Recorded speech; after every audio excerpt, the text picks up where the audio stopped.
Tonight, we will explore the hidden chains that bind us, not the obvious ones we can see, but the subtle attachments that masquerade as virtues, the spiritual practices that become prisons, and the very seeking that prevents us from finding what we already have. There is nothing you need to do, nothing to fix, no one you need to become. The wisdom we will discover together has been waiting patiently within you, like seeds beneath winter snow, ready to bloom when the conditions are right. If this path calls to you, I invite you to subscribe and join us on this journey of gentle awakening. Each story we share is a key, each teaching a doorway, each breath a step closer to the freedom that is your birthright. We will meet 10 souls tonight, weavers and water carriers, students and seekers, fathers and housekeepers, each discovering that their greatest obstacle was not what they lacked, but what they clutched too tightly. We will see how silence can become noise, how service can become pride, how seeking can become a way of avoiding what is already here. Let us begin this journey together. Take a gentle breath now. Feel the air moving through your body, carrying away the concerns of the day. Notice how your breath knows exactly what to do without your help, how it moves like water through the landscape of your being, asking nothing, needing nothing but this moment. Let us explore the first story. In a village known for its fine textiles, there lived a weaver named Kavi, whose skill was legendary throughout the region. His hands moved across the loom with such precision that people said he could weave moonlight into cloth, that his threads caught the very essence of dawn and evening. The merchants who came from distant cities would pay twice the usual price for his work, and his tapestries hung in the homes of the wealthy like captured poems. But Kavi worked in absolute silence. For 7 years, he had not spoken a single word while weaving. He rose before dawn, walked to his workshop behind his small house, and remained there until the last light faded from the sky. His wife would bring him food, setting the bowl quietly beside his loom, and he would eat without pause, his eyes never leaving the emerging pattern in the threads. His young daughter Priya had learned not to disturb him during these hours. She would play quietly in the courtyard, sometimes pressing her face to the window to watch her father's hands dance across the warp and weft. Kavi believed that speech would scatter his attention like wind scatters leaves. He had read in the sacred texts that the Buddha valued silence, that words were often obstacles to clear seeing. The great meditators he had heard spent years without speaking, and their minds became like still pools reflecting the sky. So he made his work into a meditation, his loom into a temple, his silence into a form of worship. The village respected his dedication. They spoke of him in hushed tones, calling him the silent master, saying that his cloth held special power because it was made in sacred quiet. When people passed his workshop, they walked more softly, careful not to break the spell of his concentration. Children were hushed when they played too loudly near his home. But something was changing in the quality of Kavi's silence. What had begun as a conscious choice to deepen his focus was becoming something harder, more rigid. He found himself irritated when his wife spoke to him at all, even to say that supper was ready. When neighbors greeted him on his way to the market, he would nod curtly and hurry past, protecting his inner stillness like a flame that might be blown out by the slightest breath of ordinary conversation. His daughter, now 8 years old, had grown quieter too. She had learned that her father's practice was more important than her questions, that his spiritual development required her to become like a shadow in her own home. She did her lessons silently, played her games without laughter, and gradually stopped trying to share the small discoveries that filled a child's day. One morning in late spring, as golden light streamed through the workshop windows and birds sang their territorial songs in the trees outside, Priya approached her father's loom. She had been watching him work on a particularly beautiful piece, a wall hanging that seemed to capture the very essence of their garden in full bloom. Threads of green and gold danced together, punctuated by spots of deep red and soft purple that might have been flowers or jewels or stars.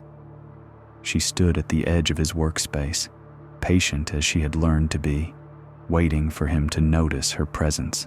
But Kavi was deep in the rhythm of his weaving, his shuttle flying back and forth, each pass adding another thin line to the emerging pattern. The morning light caught the threads as they settled into place, creating tiny rainbows that shifted and vanished with each movement. "Baba," she whispered, so softly that her voice was barely audible above the gentle thok-thok of the loom. "Baba, can you teach me?"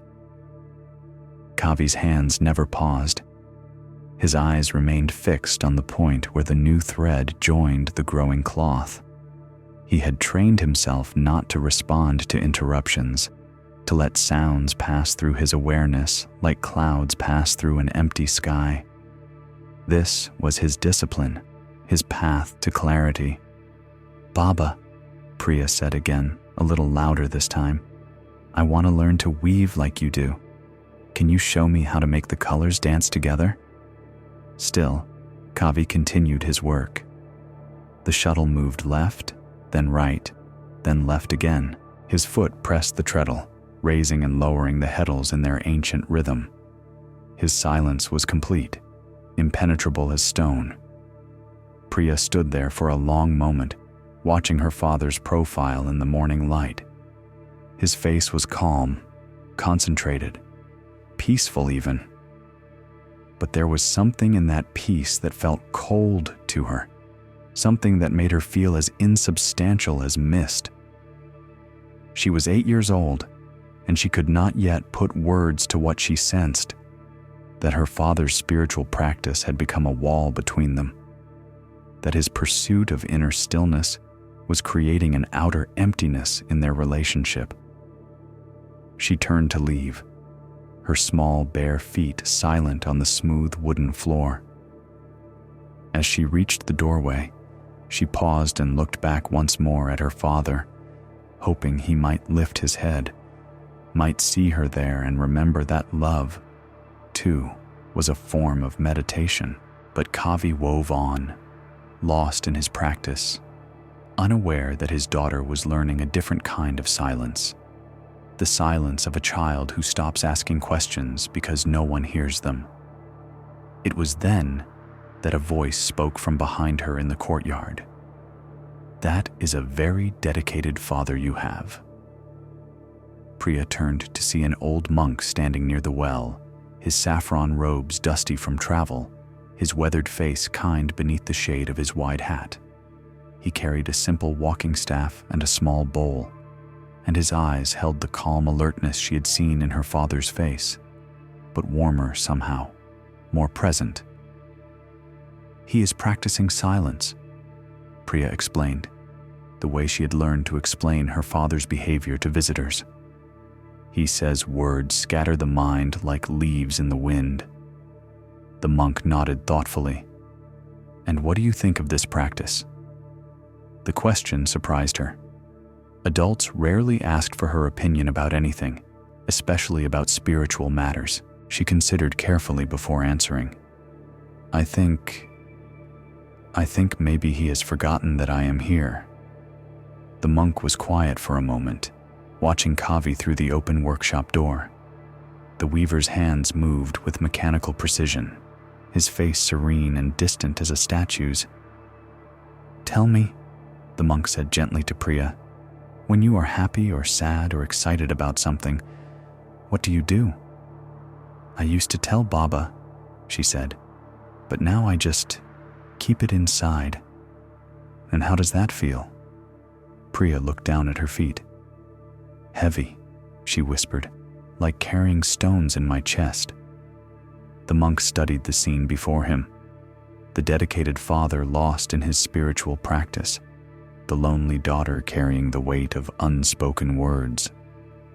He had seen this pattern many times in his years of wandering, had watched sincere seekers turn their practices into barriers, their devotion into a form of absence from the very life they meant to honor. He approached the workshop slowly, his staff tapping softly against the packed earth of the courtyard. At the threshold, he paused and watched Kavi work. The weaver's concentration was indeed impressive, his movements economical and precise, his breathing steady, his face unmarked by the usual tensions of daily concern. "Beautiful work," the monk said, his voice carrying clearly in the morning air. Kavi heard the words but did not respond. He had learned to let sounds pass through his awareness without catching on them, to maintain the smooth surface of his inner stillness, regardless of what happened around him. The monk waited a moment, then spoke again. "The cloth holds great skill. Each thread knows exactly where it belongs." Still, Kavi wove on, his shuttle catching the light as it flew between the warped threads.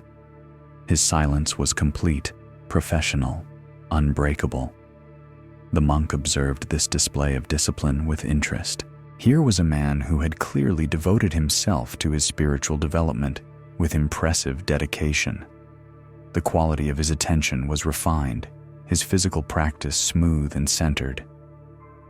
"And yet, I notice," the monk said, speaking not to Kavi but to the air itself, "that there are many forms of silence.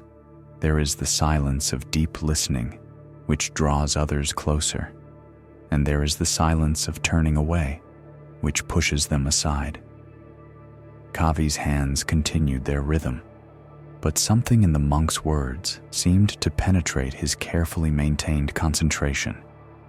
A small tension appeared between his eyebrows, quickly smoothed away. "There is the silence of the mountain, which invites travelers to rest and find peace.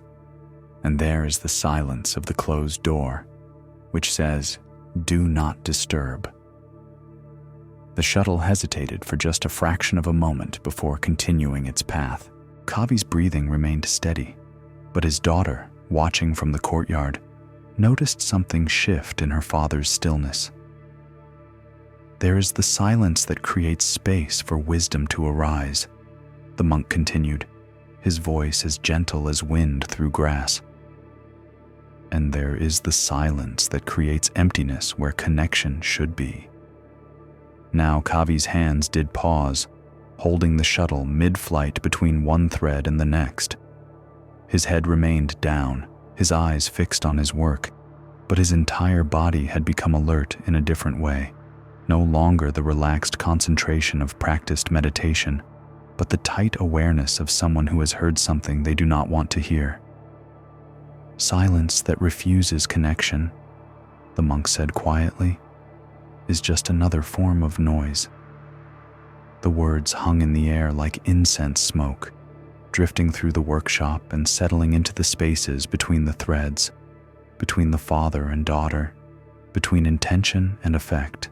Kavi set down his shuttle with careful precision. His hands, which had been so sure and swift moments before, now trembled slightly as they rested on the half-finished cloth. For the first time in 7 years, his perfect concentration was broken, not by distraction, but by recognition. He turned slowly to face the monk, his movement stiff as if he were waking from a long sleep. His eyes, when they met the older man's gaze, held confusion and something that might have been the beginning of understanding. "I have been practicing," Kavi said, his voice hoarse from disuse during the working hours. The words felt strange in his mouth, foreign after so many hours of silence. "I can see that," the monk replied. And your dedication is admirable. But tell me, what are you practicing for? The question seemed simple, but Kavi found himself unable to answer immediately. He had been so focused on the practice itself, the maintenance of silence, the perfection of concentration, that he had forgotten to ask himself why these things mattered. To develop concentration, he said finally. To quiet the mind, to follow the path of the Buddha. The monk nodded. And the Buddha taught silence? Yes, Kavi said more confidently now. The great masters spend years in silent meditation. Speech scatters the mind like leaves in the wind. The monk finished with a small smile. Yes, I have heard this teaching. But tell me, did the Buddha remain silent when his students asked questions? Kavi opened his mouth to respond, then closed it again. The image of the Buddha in silent isolation did not match the stories he knew. Stories of teachings given, questions answered, conversations that lasted deep into the night as the master helped his students understand the way. Did the Buddha remain silent when people brought him their suffering? The monk continued gently. Again, Kavi found no words.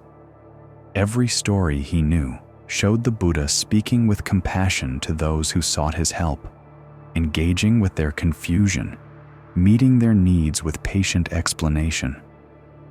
Did the Buddha remain silent when children came to him? This question hit Kavi like a physical blow. He remembered suddenly the stories of how the Buddha would stop his teaching when children approached, how he would lift them onto his lap and answer their simple questions with the same attention he gave to the most complex philosophical inquiries of his senior disciples.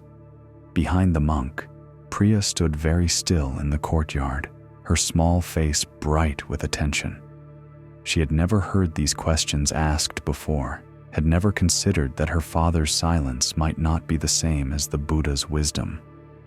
Kavi began, then stopped. His carefully constructed understanding of spiritual practice was crumbling like a wall built on sand. I believed that silence was always holy.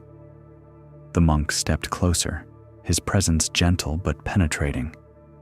There is a difference, he said, between holy silence and silent holiness.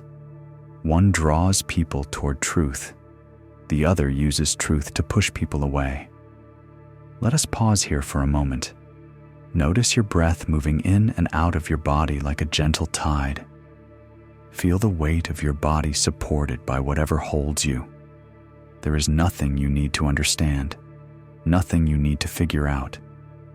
Simply rest here with these words, letting them settle like seeds in fertile ground.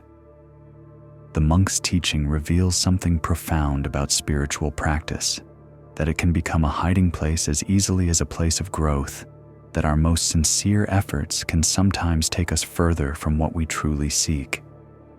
We will explore this more deeply as our story continues. Breathe gently now. Let your shoulders soften. Feel how this moment holds you perfectly, requiring nothing but your presence. Let us continue with Kavi's story. The weaver stood in his workshop, surrounded by the tools and threads that had been his world for so many years, and felt as if he were seeing them for the first time. The loom that had been his altar now looked different, not wrong, not false, but incomplete somehow, like a song with half its notes missing. "I don't understand," he said, his voice barely above a whisper. "I have been so careful, so dedicated. I rise before dawn. I work with complete attention. I never let my mind wander into idle chatter or complaint. And this dedication has brought you skill," the monk acknowledged. "Your work shows great mastery. But tell me, what happens to mastery when it forgets what it serves?" Kavi looked at the cloth stretched across his loom, the garden tapestry that had occupied him for weeks. It was indeed beautiful, each thread placed with precision, the colors blending in harmonies that caught and held the eye. But as he stared at it now, he began to see something else. It was an image of a garden, not a garden itself, a representation of life, not life itself. "I wanted to weave moonlight," he said, almost to himself. "I thought if I could just maintain perfect concentration, perfect silence, I could capture something sacred in the threads." "And did you?" Kavi studied his work with new eyes. Yes, there was great skill here, impressive technique, undeniable beauty. But was there life? Was there love? Or was there only the echo of life, the shadow of love, filtered through his determination to remain separate from the very world he was trying to honor? "I captured something," he said slowly. "But I think I might have missed the moonlight while I was trying to weave it." The monk smiled, and there was such warmth in his expression that Priya found herself stepping closer, drawn by the gentle radiance of understanding. "This is a common mistake," the monk said. "We think that spiritual practice means building walls between ourselves and the world, walls of silence, walls of discipline, walls of perfect behavior. But the Buddha's teaching is about dissolving walls, not building them." Kavi sank onto the wooden stool beside his loom, his legs suddenly unsteady. "But the texts speak of renunciation, of detachment, of stepping back from worldly concerns." "Yes," the monk agreed, "but stepping back from and turning away from are not the same thing. When you step back from a painting, do you do it to stop seeing the painting or to see it more clearly?" The question hung in the air like sunlight through prisms, breaking Kavi's rigid thinking into new patterns, new possibilities. "To see it more clearly," he admitted. "And when you step back from your daily life to practice silence and concentration, is it to stop participating in life or to participate more skillfully?" Kavi felt something crack open in his chest, a tightness he had not even realized he was carrying. For 7 years, he had been practicing withdrawal as if it were wisdom, isolation as if it were peace. He had turned his spiritual development into a wall between himself and everyone he loved. "I thought," he began, then stopped, overwhelmed by the magnitude of his misunderstanding. "I thought that caring about the world would distract me from the path." "And what have you discovered?" Kavi looked through the workshop door to where his daughter stood listening, her small face serious and hopeful. He saw in her expression something he had been too distracted by his own practice to notice before. Longing. She was longing for him, for connection, for the simple sharing of attention that he had been withholding in the name of spiritual growth.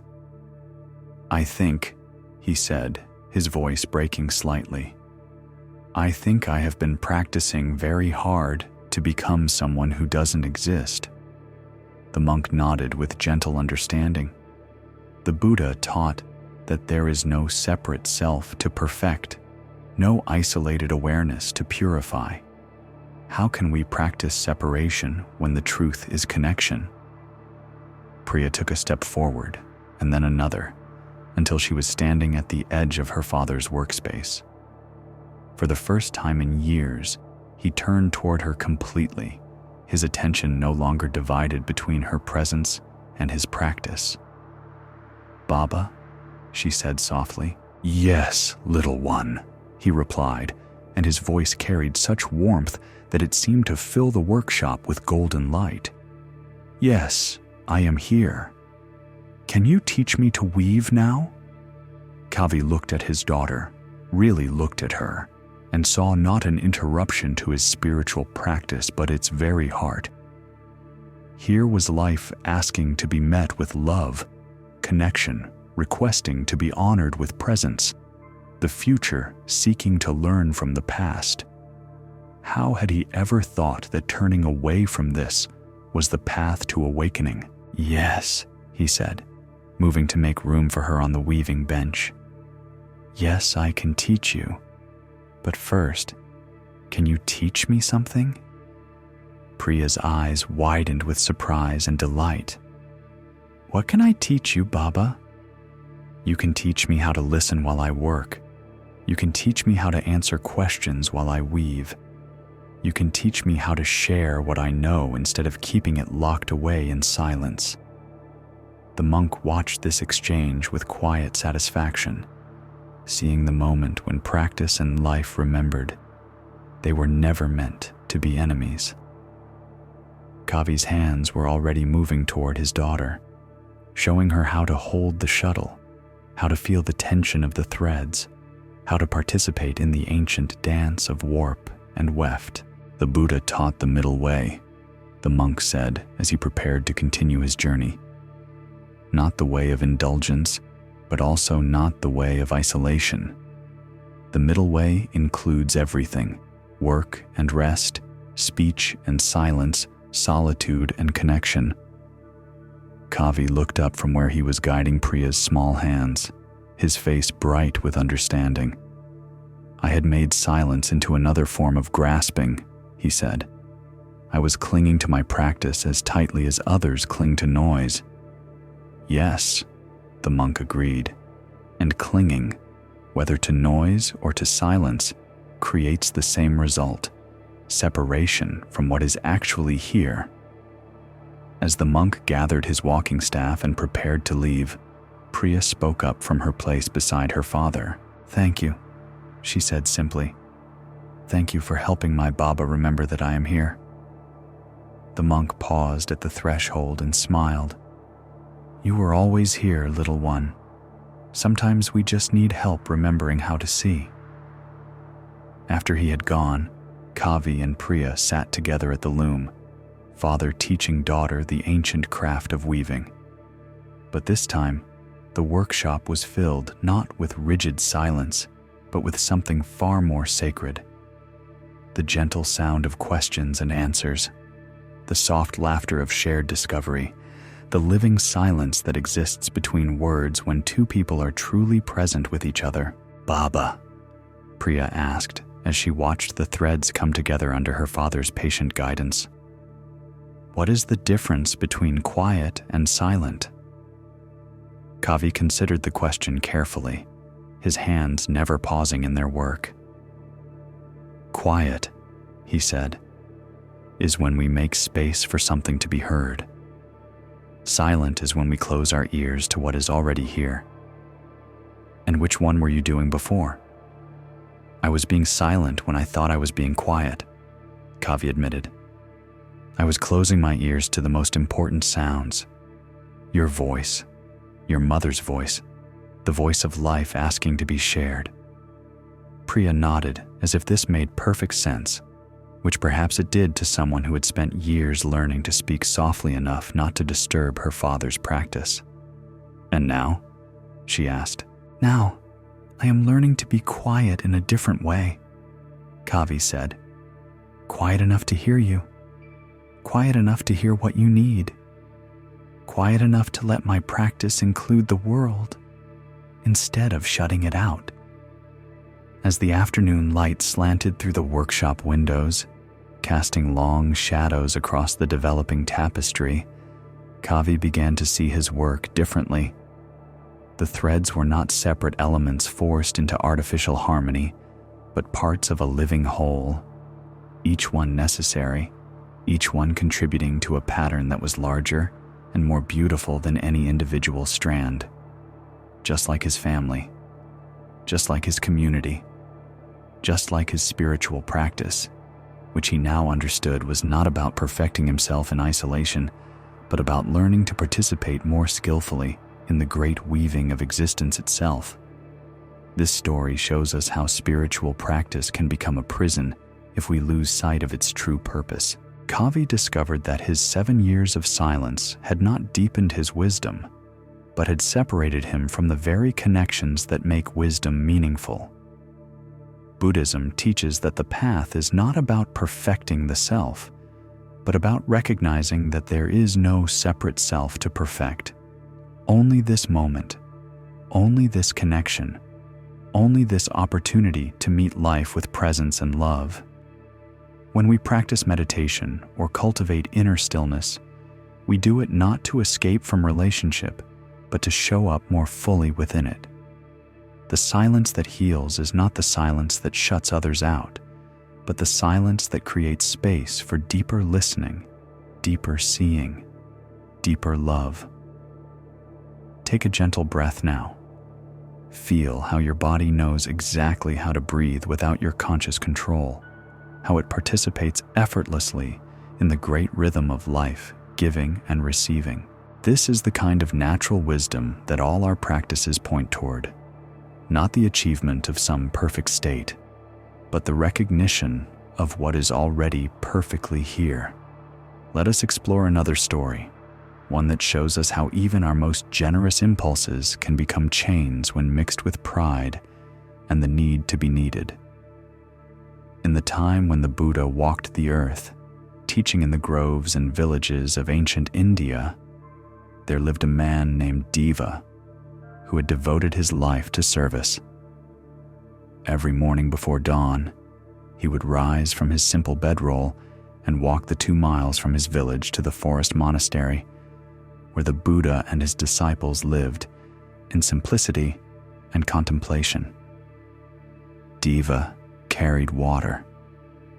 He had been carrying water to the monastery for over 10 years, filling his large clay vessels from the sweet spring that bubbled up from the hillside, balancing them on a wooden yoke across his broad shoulders, walking the dusty path that he had worn smooth with his daily devotion. The monks needed fresh water for drinking, for cooking their simple meals, for washing their bowls and robes, and Deva needed to serve.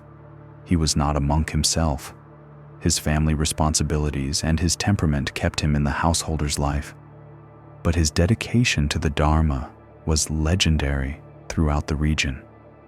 People spoke of Deva with the kind of respect usually reserved for ordained disciples.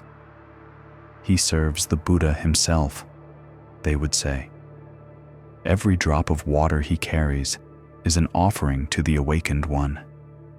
Deva had built his identity around this service. He was the water carrier, the devoted lay follower, the man whose commitment never wavered regardless of weather or personal circumstances.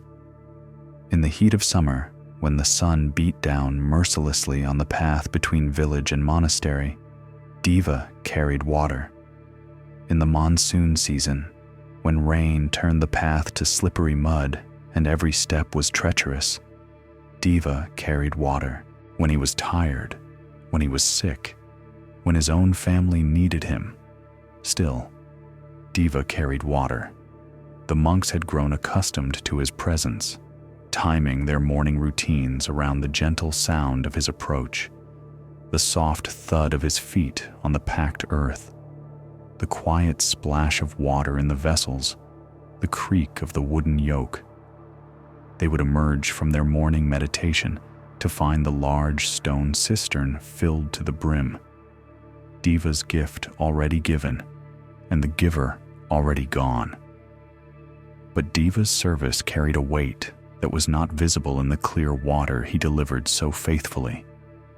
He had come to depend on being needed, his sense of worth, his spiritual identity, his place in the community. All of these rested on his role as the indispensable water carrier. When other villagers occasionally offered to help, he would politely but firmly decline. "This is my practice," he would say. "My offering to the Buddha. I must do this myself." When younger men in the village expressed interest in taking turns with the water carrying, Deva would explain patiently that the monks preferred consistency, that they had grown accustomed to his schedule, that disrupting the routine might disturb their meditation. He convinced himself that he was protecting the community's spiritual practice, but underneath his noble reasons lay something harder and more desperate: the fear that if he was not needed, he might not matter at all. The Buddha, with the clear seeing that comes from deep understanding, had noticed this undercurrent in Deva's devotion. He saw how the man's generosity had become tangled with attachment, how his service had become a subtle form of spiritual pride. But he also saw Deva's sincere heart, his genuine desire to support the community, his real capacity for selfless action. The teaching Deva needed would have to be delivered with great care and compassion. The opportunity arose on a morning in the dry season when Deva did not appear at his usual time. The monks waited as the sun climbed higher, but their familiar benefactor did not come walking down the path with his balanced load. The cistern remained empty, the water vessels clean, but unused. By mid-morning, it became clear that something was wrong. A messenger from the village brought news. Deva had collapsed the night before with a fever and weakness in his limbs. He was conscious, but could barely lift his head from his sleeping mat, much less carry the heavy water vessels the 2 miles to the monastery. The reaction among the monks was immediate and practical. Several of them gathered up smaller vessels and headed toward the spring to collect the day's water supply. But when they returned and began to fill the cistern, they discovered that Deva had somehow dragged himself from his sickbed and was sitting beside the path, weak and shaking, trying to lift one of his familiar vessels. "No, no," he was saying to the monks who approached him with concern. This is my offering. I cannot let the Buddha go without water because of my weakness." His hands trembled as he gripped the vessel's rim. His face was pale with fever, but his determination was absolute. He had crawled from his bed, walked the 2 miles in his weakened state, and was now attempting to fulfill his duty, even though his body was clearly crying out for rest. The monks gently but firmly took the vessel from his hands and helped him to sit in the shade of a tree. They brought him water to drink and a cloth soaked in cool spring water to place on his fevered forehead. But Deva's distress was not physical, it was spiritual.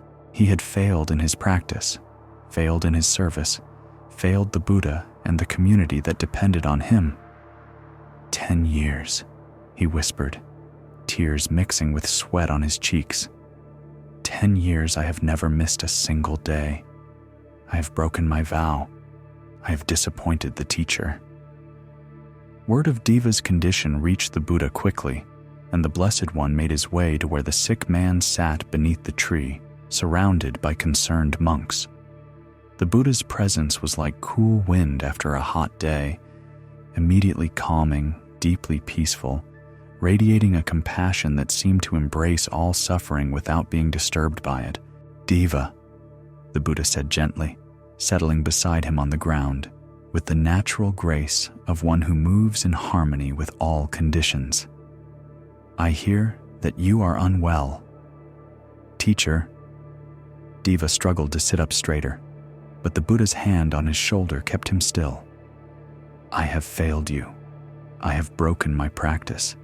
For 10 years I have carried water to the monastery, and now you cannot carry water," the Buddha said simply.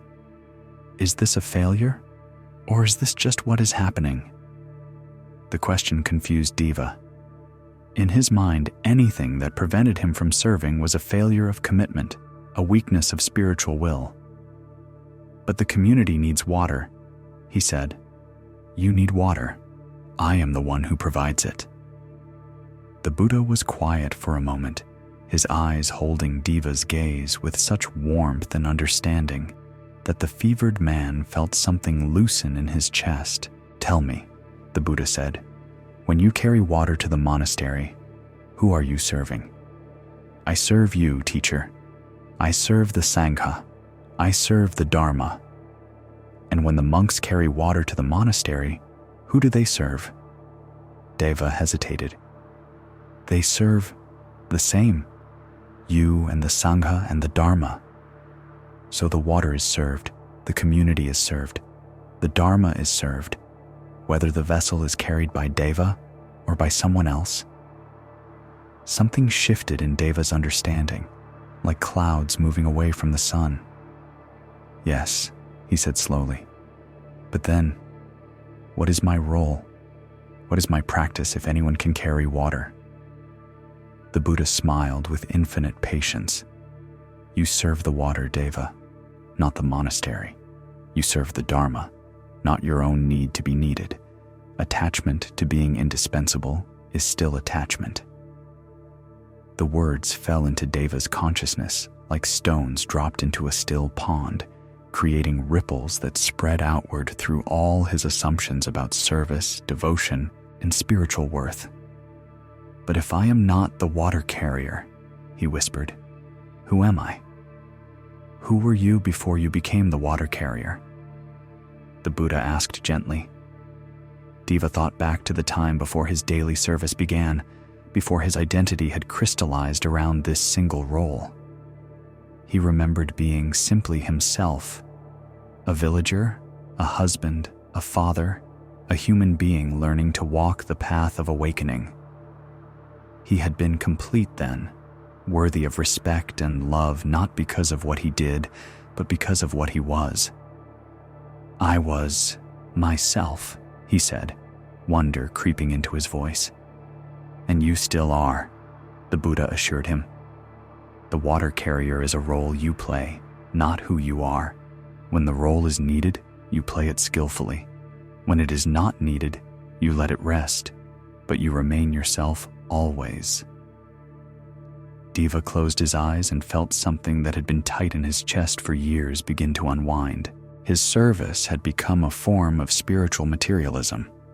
He had been collecting merit, accumulating identity, building a sense of self around his indispensability. But true service, he was beginning to understand, meant being willing to be dispensable, being willing to let the need be met in whatever way worked best. The deepest offering, the Buddha continued, his voice like water over stones, is the willingness to not be needed. When you cling to your role as helper, you make your service about yourself rather than about those you serve. Over the following weeks, as Deva recovered from his illness, he watched the monastery's water supply with new eyes. Different monks took turns carrying water, sometimes the young novices as part of their training in humble service, sometimes the senior disciples who welcomed the walking meditation, sometimes villagers who had been waiting for an opportunity to contribute, but had been gently discouraged by Deva's protective ownership of the task. The water was carried. The community was served. The Dharma continued to flourish. And something remarkable happened. Freed from his attachment to being indispensable, Deva discovered that his capacity to serve actually expanded.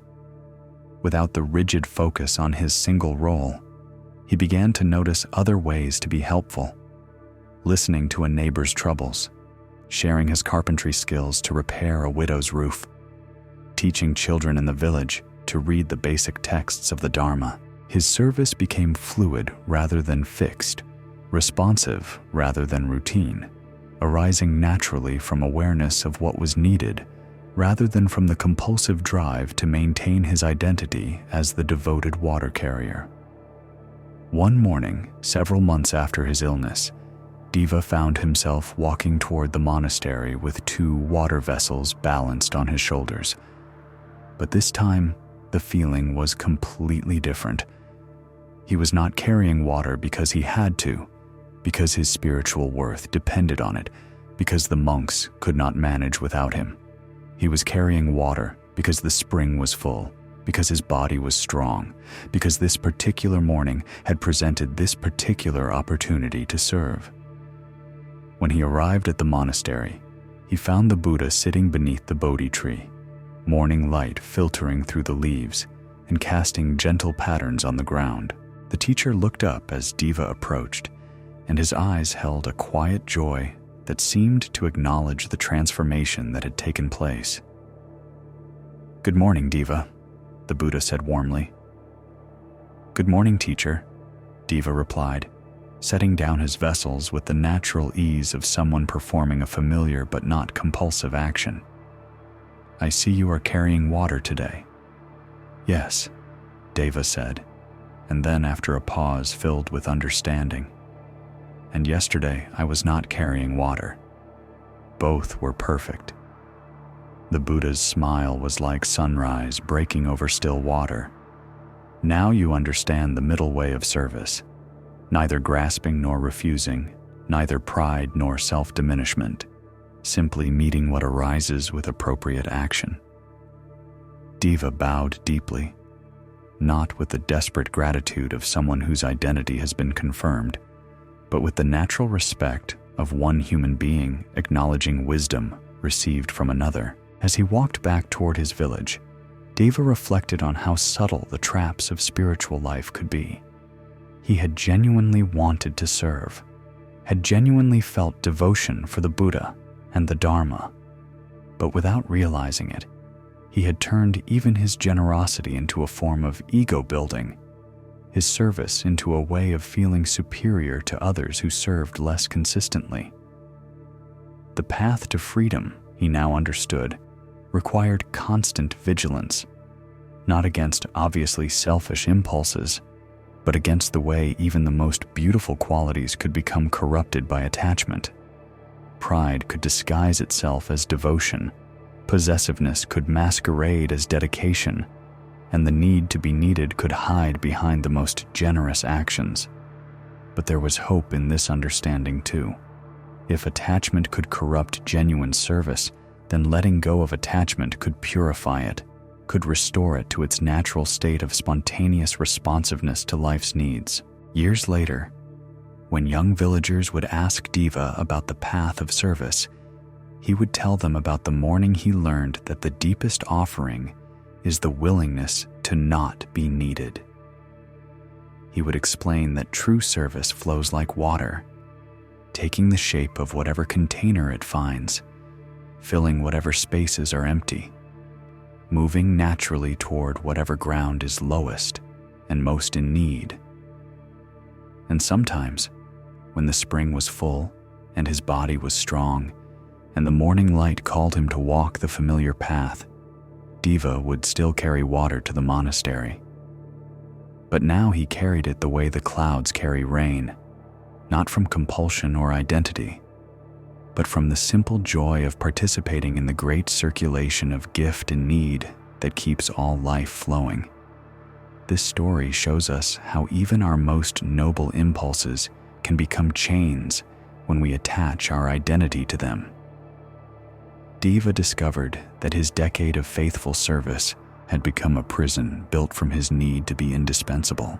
Buddhism teaches that attachment to being needed is still attachment, and that true service flows from freedom rather than from the compulsive drive to maintain our spiritual image. When we serve from ego, even spiritual ego, we create dependency rather than empowerment. But when we serve from genuine freedom, we create space for others to discover their own capacity to give, to help, to participate in the great web of mutual support that holds all life together. The Buddha's teaching to Deva reveals the middle way of service, neither grasping the role of helper, nor refusing opportunities to help, but meeting each moment with fresh awareness of what is actually needed. Rest here for a moment. Let your breathing slow and deepen. Notice how your body serves life simply by being alive, your heart beating, your lungs exchanging air, your blood carrying nourishment to every cell. This is service without attachment, function without identity, perfect giving that asks nothing in return. Feel the natural rhythm of this biological generosity and know that this same effortless flow is available in all your actions when they arise from freedom rather than compulsion. Let us explore another story, one that shows us how the very search for enlightenment can become the thing that prevents us from recognizing what we already are. In a monastery, high in the mountains, where the air was thin and pure, and the silence stretched like silk between the peaks. There lived a monk named Jisen who had been seeking enlightenment for 23 years. He had tried everything. He had practiced zazen meditation for hours each day, sitting so still that birds would sometimes nest in the folds of his robes. He had studied every sutra, memorizing vast texts until he could recite them perfectly while walking, eating, or performing his daily tasks. He had undertaken retreats that lasted for months, subsisting on nothing but rice and water, sleeping only 3 hours each night, dedicating every moment to the pursuit of the awakened state. His determination was legendary among the other monks. They spoke of Jisen with a mixture of admiration and concern, watching him push his body and mind to their limits in service of his spiritual goal. He was always the first to rise for morning meditation, the last to retire at night, the most eager to take on additional practices and disciplines. But enlightenment remained elusive. Jisen would sometimes catch glimpses of something vast and luminous at the edge of his awareness, moments during deep meditation when the boundaries between self and world seemed to dissolve, when ordinary consciousness gave way to something infinitely spacious and peaceful. But these experiences were fleeting, like sunlight breaking through clouds only to disappear again behind thicker gray. "I almost had it," he would tell his teacher, Roshi Yamamoto, after particularly intense meditation sessions. "I was so close I could feel it, like something tremendous about to break through. But then it slipped away again." Roshi Yamamoto would listen to these reports with the patient attention of flowing water, neither encouraging nor discouraging Jisen's pursuit, but always gently pointing towards something the younger monk couldn't quite grasp. "What is it that almost had what?" the teacher would ask. "I almost had enlightenment," Jisen would reply, frustrated by what seemed like semantic games when what he needed was practical instruction. "And who is this I that seeks to possess enlightenment?" But Jisen was too focused on his goal to understand these questions as anything more than philosophical puzzles. He would bow respectfully and return to his cushion, his texts, his disciplines, convinced that he simply needed to try harder, practice longer, push through whatever barriers were keeping him from the breakthrough he so desperately wanted. The other monks watched this drama with varying degrees of sympathy and bewilderment. Some of the younger ones looked up to Jisen as a model of dedication and were inspired to intensify their own practice. But some of the older monks, those who had been walking the path for decades, would sometimes exchange meaningful glances when they saw Jisen racing from one practice to another, like a man trying to catch his own shadow.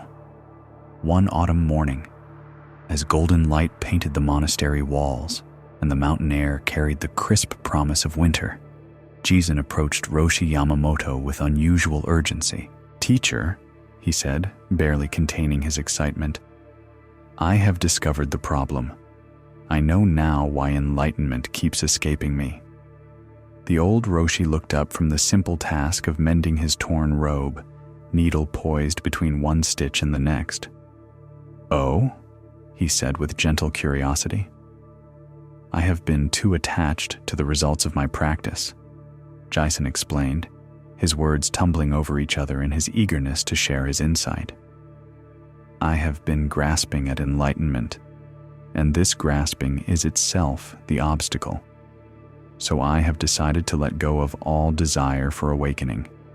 I will practice with complete non-attachment, seeking nothing, wanting nothing, pursuing no goal at all." Roshi Yamamoto set down his mending and gave Jisen his full attention. The younger monk's face was bright with the confidence of someone who has solved a difficult puzzle, certain that this new approach would finally deliver the breakthrough he had been working toward for more than 2 decades. "I see," the teacher said quietly. And who is this one who has decided to let go of desire for awakening? I am, Jisun replied automatically, then caught himself, remembering his teacher's persistent questions about the nature of the I. I mean, the practitioner, the one who has been seeking, and this one who seeks enlightenment by not seeking enlightenment. Is this not also seeking? The question hit Jisun like cold water. He had been so proud of his insight about non-attachment, so confident that he had identified the final obstacle to his realization. But now he saw that he was still trapped in the same pattern, seeking enlightenment, just with a different strategy. But then, how?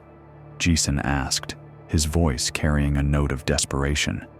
If seeking is the problem, but not seeking is also seeking, then what is the way forward?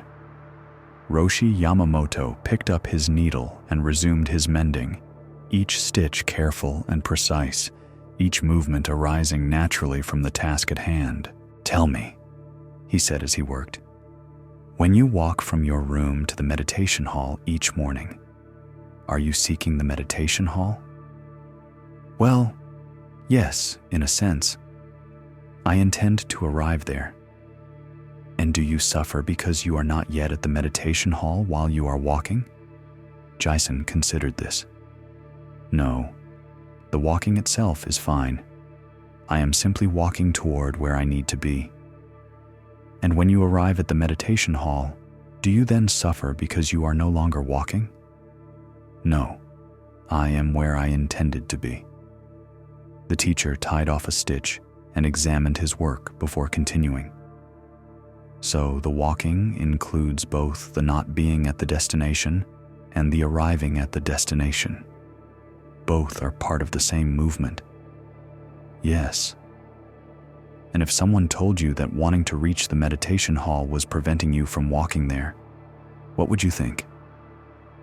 Jisun felt something shift in his understanding, like tumblers falling into place in a complex lock. I would think they didn't understand what walking is. Yes. And if someone told you that you must walk to the meditation hall without any intention of arriving there, what would you think? I would think they were making it unnecessarily complicated. Roshi Yamamoto set down his mending completely now and looked directly at his student. The path to awakening is like walking to the meditation hall. It includes both the not yet enlightened and the enlightened, both the seeking and the finding, both the question and the answer. They are not separate things that oppose each other. They are one movement of life unfolding. Jisun sat in silence, feeling something vast and simple dawning in his awareness. For 23 years, he had been trying to get from here to there, from unenlightened to enlightened, from seeker to finder. But what if there was no there to get to? What if enlightenment was not a destination, but the very ground he was always already standing on? But teacher, he said, his voice smaller now, less certain. If I am already enlightened, why don't I experience it? Why do I feel so separate, so confused, so far from the peace and clarity I read about in the texts? When you are walking to the meditation hall, the teacher replied, are you already at the monastery? Yes, of course. The walking happens within the monastery grounds. And when you are sitting in meditation, confused about whether you are making progress, are you already Buddha? Jisun opened his mouth to say no, then closed it again. The question seemed to be pointing towards something that was both obviously true and completely mysterious. The confusion happens within Buddha nature, Roshi Yamamoto continued gently. The seeking happens within what you seek. The sense of separation arises within the unity that cannot actually be broken. You are like someone who has lost their glasses and is frantically searching for them while they are sitting on their own head. But then why does it feel so difficult? Why does awakening seem so far away? The teacher smiled with infinite compassion. Because you are looking for something extraordinary, when what you need to recognize is completely ordinary. You are looking for a special state, when what you need to see is this state, right here, right now. You are waiting for enlightenment to arrive, when enlightenment is the very awareness that is doing the waiting. Jason felt as if the ground was shifting beneath him, as if everything he had understood about the spiritual path was being gently but thoroughly turned inside out. So my 23 years of practice have been enlightenment practicing itself, the teacher said. The seeking was enlightenment seeking. The confusion was enlightenment confused. The discipline was enlightenment disciplining itself. There has never been a moment when you were separate from what you sought. Then why practice at all? Why do the flowers bloom? Why do the rivers flow toward the sea? Not because they are trying to become something they are not, but because it is their nature to express themselves fully. Let us pause here and let these words settle into the spaciousness of your being. Notice that there is an awareness present right now that is not trying to become aware. It simply is aware. This awareness is not seeking to be more awakened, more peaceful, more anything. It is simply here, naturally present, like space that holds all things without effort. Your spiritual practice, your very questioning, your desire to grow and understand. All of this is happening within this natural awareness, not separate from it. Feel how effortless it is to simply be conscious, to simply exist. This effortlessness is not the result of practice. It is the ground from which all practice arises. Breathe into this recognition. Let it be ordinary, simple, nothing special. Just this moment, just this awareness, just this perfect presence that you have never actually been without. Let us continue with Jason's story and see how this understanding deepens and integrates into the fabric of daily life. In the days that followed this conversation, Jason found himself in a strange state that was both bewildering and oddly familiar. It was as if he had been living in a house his entire life while looking everywhere for that same house, and someone had suddenly pointed out that he was already home. His daily routine continued much the same: rising before dawn, sitting meditation, work practice, study, evening meditation. But something in the quality of these activities had fundamentally shifted. Where before each practice had been a stepping stone towards some future realization, now each moment of practice revealed itself to be complete as it was. When he sat in meditation, instead of trying to achieve some special state, he began to notice that the very capacity to sit, to breathe, to be aware, was already remarkable beyond measure. The awareness that could observe thoughts coming and going was not itself a thought. It was something vast and stable and utterly intimate, closer than his own breath. When he walked from building to building in the monastery, instead of using the walking time to mentally rehearse sutras or plan his next meditation session, he began to feel each footstep as a complete moment of enlightenment expressing itself. Not enlightenment as a grand realization, but enlightenment as the simple miracle of foot touching earth, body moving through space, consciousness aware of itself being conscious.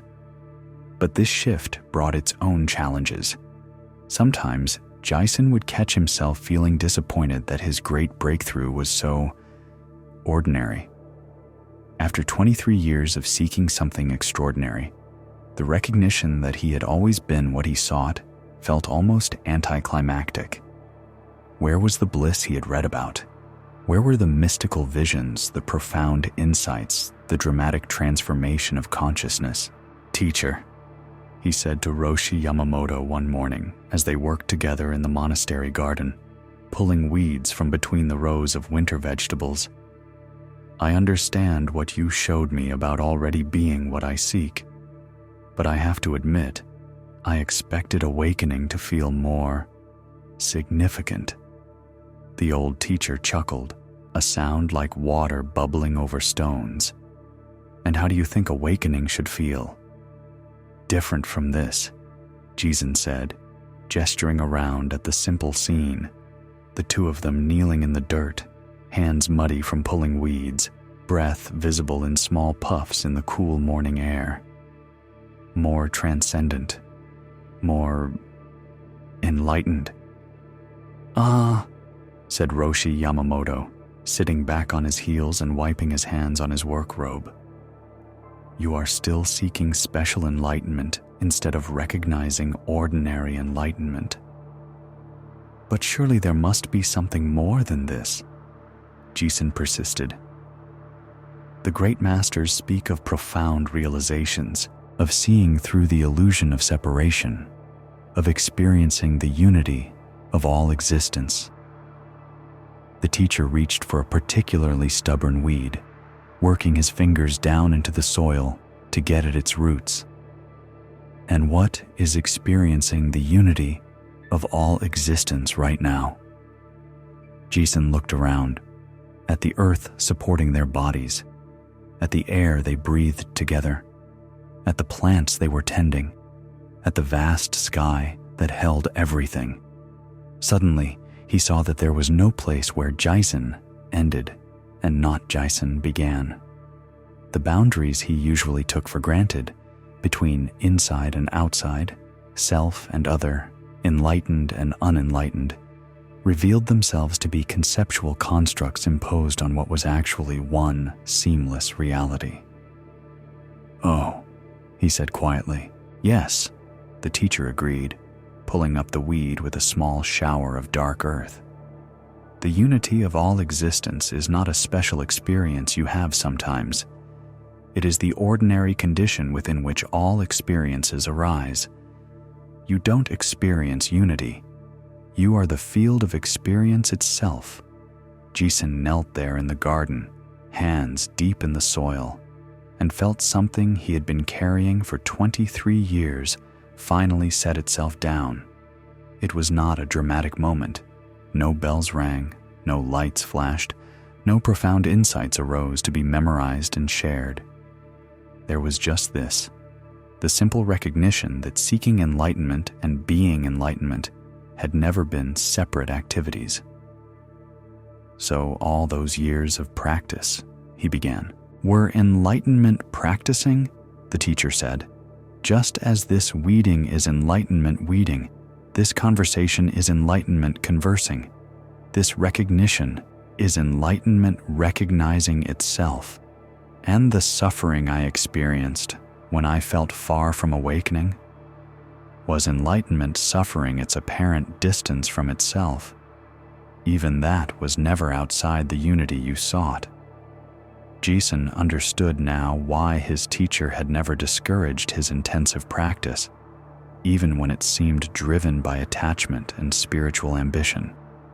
Every moment of seeking, every hour of meditation, every surge of frustration, and every glimpse of peace, all of it had been the one reality exploring itself from the inside, playing at being lost and found, separate and unified, seeker and sought. But teacher, he said, a new question arising, if this is true, what about all the people who suffer? What about those who don't recognize their Buddha nature?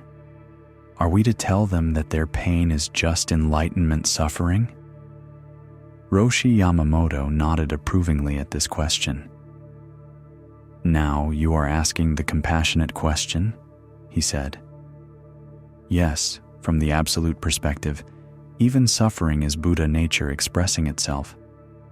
But from the relative perspective, suffering is still suffering, confusion is still confusion, and beings genuinely need help and guidance.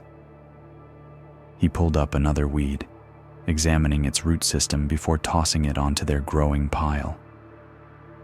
This is why we practice and teach, not to achieve enlightenment, but to help enlightenment recognize itself more clearly, to reduce the suffering that arises from the illusion of separation. So practice continues even after this recognition. Practice continues, but the context has completely changed. Before, you practiced in order to become enlightened. Now, you practice because you are enlightened, because it is the nature of awakened awareness to express itself through compassionate action, skillful means, continuous learning, and refinement. Jisen felt a deep peace settling into his bones. The frantic quality that had driven his spiritual seeking for more than 2 decades was gone, replaced by something more like the natural rhythm of breathing, effortless, continuous, serving life without strain or force. The path has no end, Roshi Yamamoto continued, but it also has no beginning. You are always already walking it, and you never arrive anywhere other than where you always already are. As they worked together in the growing warmth of the morning sun, Jisen marveled at how simple it all was now that he had stopped making it complicated. Enlightenment was not a prize to be won through spiritual achievement, but the very ground of being that made spiritual achievement possible. It was not something that happened to him, but what he was, what everything was. The weeds came up easily in the soft soil, roots and all, leaving clean spaces where new growth could emerge. Just like the thoughts and identities that had obscured his natural awareness for so many years, when met with gentle, persistent attention, they too released their hold and revealed the fertile emptiness from which all experience sprouted. This story shows us the trap of spiritual seeking itself, how the very search for enlightenment can become the thing that prevents us from recognizing what we already are. Jisen discovered that 23 years of practice had been enlightenment practicing with itself, that seeking and finding were not separate activities, but one movement of consciousness exploring its own nature.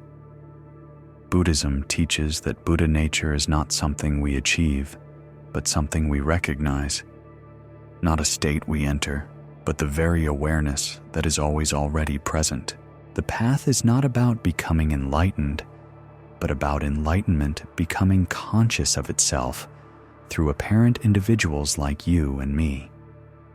When we understand this, spiritual practice transforms from desperate seeking into natural expression, from trying to get somewhere else into flowering where we are.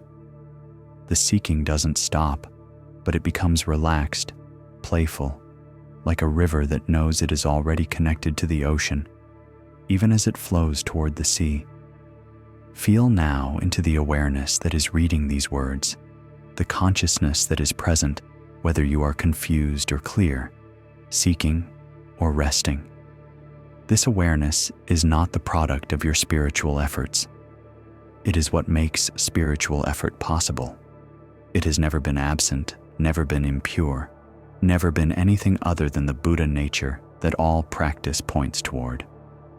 Rest in this ordinary extraordinariness, this simple presence that needs no improvement, no enhancement, no achievement to be perfectly itself. Let us explore another story now, one that shows us how even our attempts to be humble can become a subtle form of pride, and how true selflessness sometimes looks nothing like what we expect. There once lived a woman named Keela who ran a small tea house in a busy market town. Every morning before dawn, she would kindle her fire, heat her water, and prepare the simple space where travelers, merchants, and local workers would gather throughout the day to rest their feet and warm their bellies. Keela had studied the teachings of the Buddha for many years, and she tried to embody the principles of humility, service, and selflessness in everything she did. She kept her prices low, so that even the poorest laborers could afford a cup of tea and a small meal. She never spoke of her own accomplishments or drew attention to her generosity. When customers praised the quality of her tea or the cleanliness of her establishment, she would deflect the compliments with downcast eyes and murmured thanks. "It is nothing," she would say. "Anyone could do what I do. I am just a simple tea seller, nothing special at all." The regular customers appreciated Keela's modesty and began to speak of her as a model of Buddhist virtue, a woman who had truly learned to diminish her ego, who served others without thought of recognition or reward. Her reputation for humility spread through the town, and people would sometimes direct visitors to her tea house not just for the good tea, but to witness an example of genuine selflessness in action. But Keela's humility carried a secret weight. She had become attached to being humble, proud of her lack of pride, self-satisfied about her selflessness. When she said, "I am nothing special," part of her believed this was true. But another part of her knew that her very ordinariness made her extraordinary in a town full of people who promoted themselves constantly. Her modesty had become a form of spiritual superiority, a way of being better than others by insisting she was worse. This became clear one busy afternoon when a new customer entered her tea house, a young woman named Tara, who carried herself with natural confidence and spoke freely about her work as a cloth merchant in the capital city. Tara had traveled far that day and was clearly tired, but her eyes were bright with intelligence and her manner was warmly engaged with everyone around her. She complimented Keela's tea genuinely and without reservation, then began sharing stories of her journey, the interesting people she had met, the beautiful landscapes she had passed through, the successful negotiations she had completed for her family's business. The other customers listened with enjoyment to Tara's tales, laughing at her humorous observations and asking questions about life in the big city. She answered readily, describing her experiences with vivid detail and obvious pleasure in the telling. But Keela found herself growing uncomfortable as she listened from behind her tea counter. Here was a woman who clearly thought well of herself, who spoke of her accomplishments without shame, who seemed to take genuine satisfaction in her success and skill. Where was her humility? Where was her recognition that all achievements were impermanent, that pride was a spiritual obstacle, that the self should be diminished rather than celebrated? "She talks about herself so much," Keela whispered to her regular customer, old Chen, as they watched Tara demonstrate a complex knot-tying technique to a group of fascinated children. "She seems to think quite highly of her own abilities."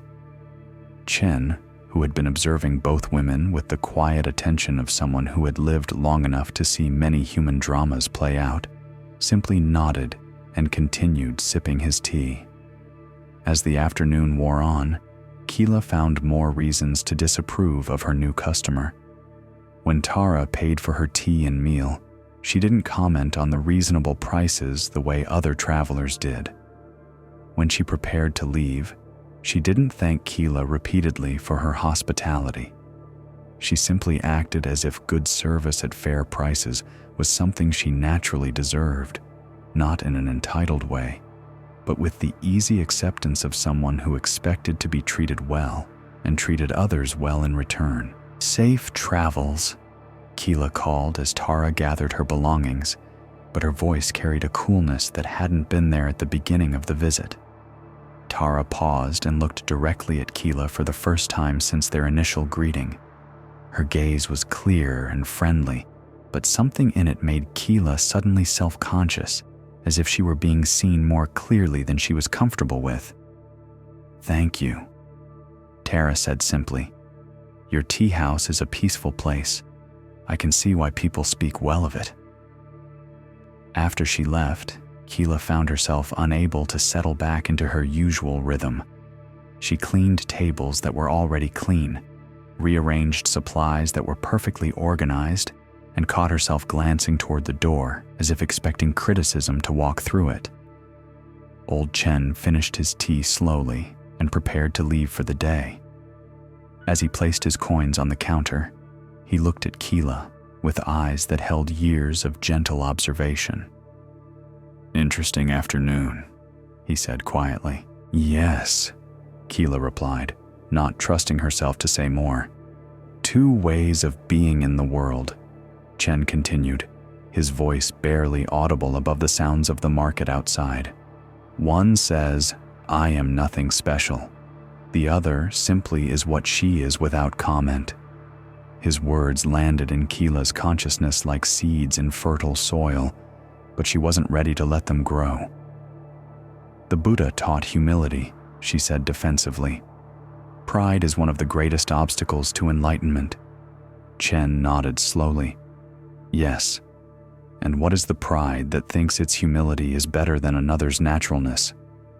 The question followed Keela through the evening as she cleaned her tea house and prepared for the next day. She tried to dismiss it, tried to reassure herself that she was simply upholding proper Buddhist values, while that young woman was clearly caught in ego and worldly attachment. But doubt had taken root. That night, alone in her small room above the tea house, Keela found herself examining her motivations with uncomfortable honesty. When she deflected compliments, was it really from selflessness, or was it from a desire to appear selfless? When she spoke of herself as nothing special, was she genuinely humble, or was she fishing for reassurance that she was actually quite special indeed? She thought about Tara's easy confidence, her lack of false modesty, her ability to enjoy her own accomplishments without seeming to diminish others. There had been something genuinely attractive about that naturalness, something that made people want to be around her, not because she made them feel superior to her humility, but because she made them feel more alive in her presence. The next morning brought an unexpected visitor. Keela was just opening her shutters when she saw a familiar figure approaching, an elderly nun named Sister May, who occasionally passed through town on her wandering practice. Keela had always held Sister May in great reverence, seeing in her the epitome of Buddhist renunciation and spiritual accomplishment. "Sister," Keela called out, bowing deeply as the nun approached, "please, honor my humble establishment with your presence. I have nothing worthy of your elevated practice, but perhaps you would accept some simple tea." Sister May smiled and entered the tea house, settling herself on one of the low stools with the easy grace of someone comfortable in any surroundings. "Tea would be wonderful," she said. "Thank you for your kindness." As Keela prepared the tea with extra care, using her finest leaves and most elegant cups, she found herself chattering nervously about her unworthiness, her simple life, her lack of any real accomplishments. The more she diminished herself, the more agitated she became, as if her humility were a performance that required increasingly dramatic gestures to convince her audience. Sister May listened patiently, accepting the tea with gracious appreciation. When Keela finally paused in her litany of self-deprecation, the nun spoke quietly. "Tell me about yesterday," she said. "Yesterday?" Keela was confused by the request. "Yes. What happened here yesterday that has you working so hard to convince me you are nothing?"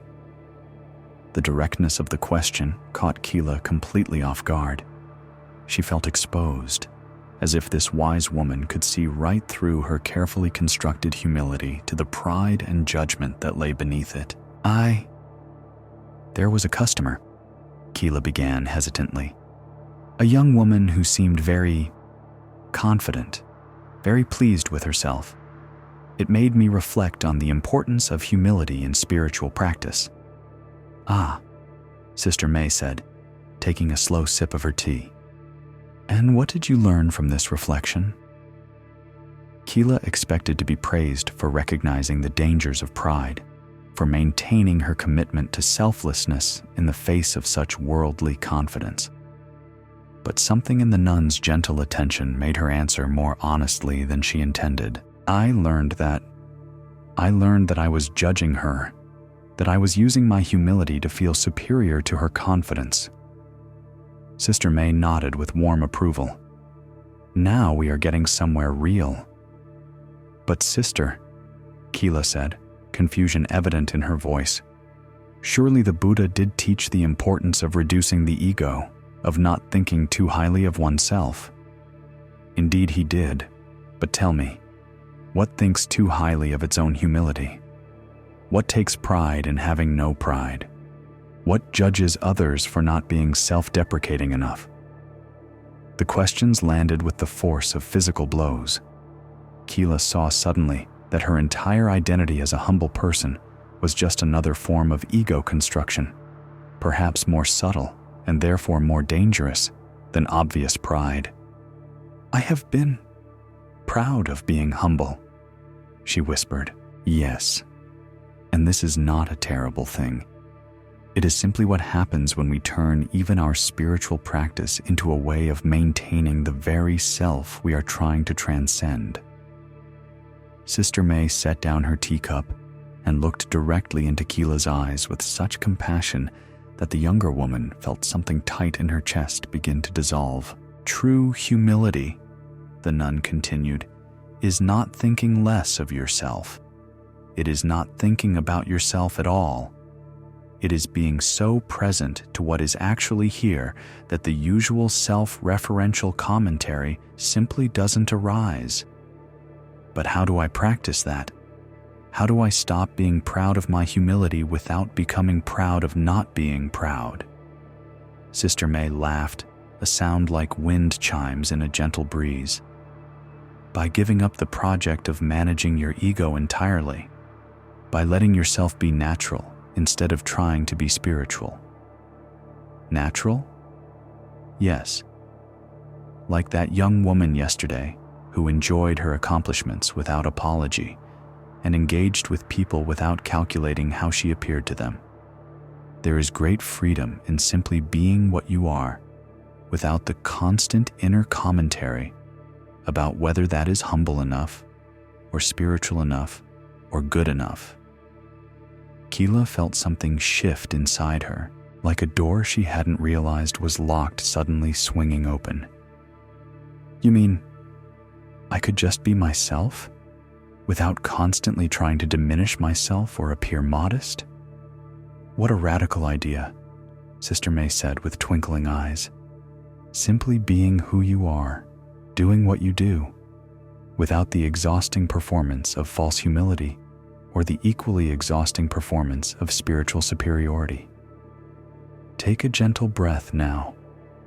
Feel the relief that comes when you stop trying to manage how others perceive you, when you release the burden of constructing and maintaining a spiritual image.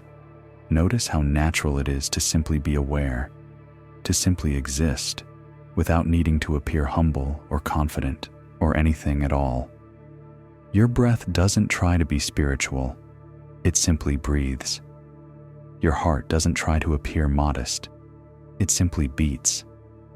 This same effortless authenticity is available in all your interactions when you stop performing yourself and start simply being yourself. Let us continue with Keela's story and see how this understanding transforms her daily life.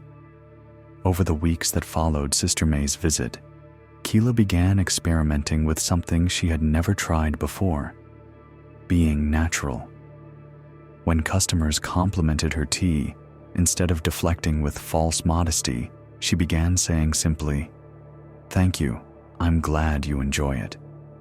When someone praised her generous prices, instead of claiming it was nothing, she acknowledged, "I try to keep things affordable for everyone." At first, this felt terrifyingly exposed. Without the protective armor of self-deprecation, she felt naked, vulnerable to criticism or judgment. But gradually, she began to notice something remarkable. people didn't like her less for accepting compliments gracefully. If anything, they seemed more comfortable around her, more willing to relax and be themselves. The change was most noticeable with the children who sometimes accompanied their parents to the tea house. Previously, they had seemed slightly intimidated by Keela's overly humble manner, unsure how to relate to someone who insisted so persistently that she was unworthy of attention. But now, when she simply engaged with them naturally, answering their questions about her tea-making process, listening to their stories without the constant undercurrent of spiritual posturing, they began to treat her like a regular person rather than a monument to virtue.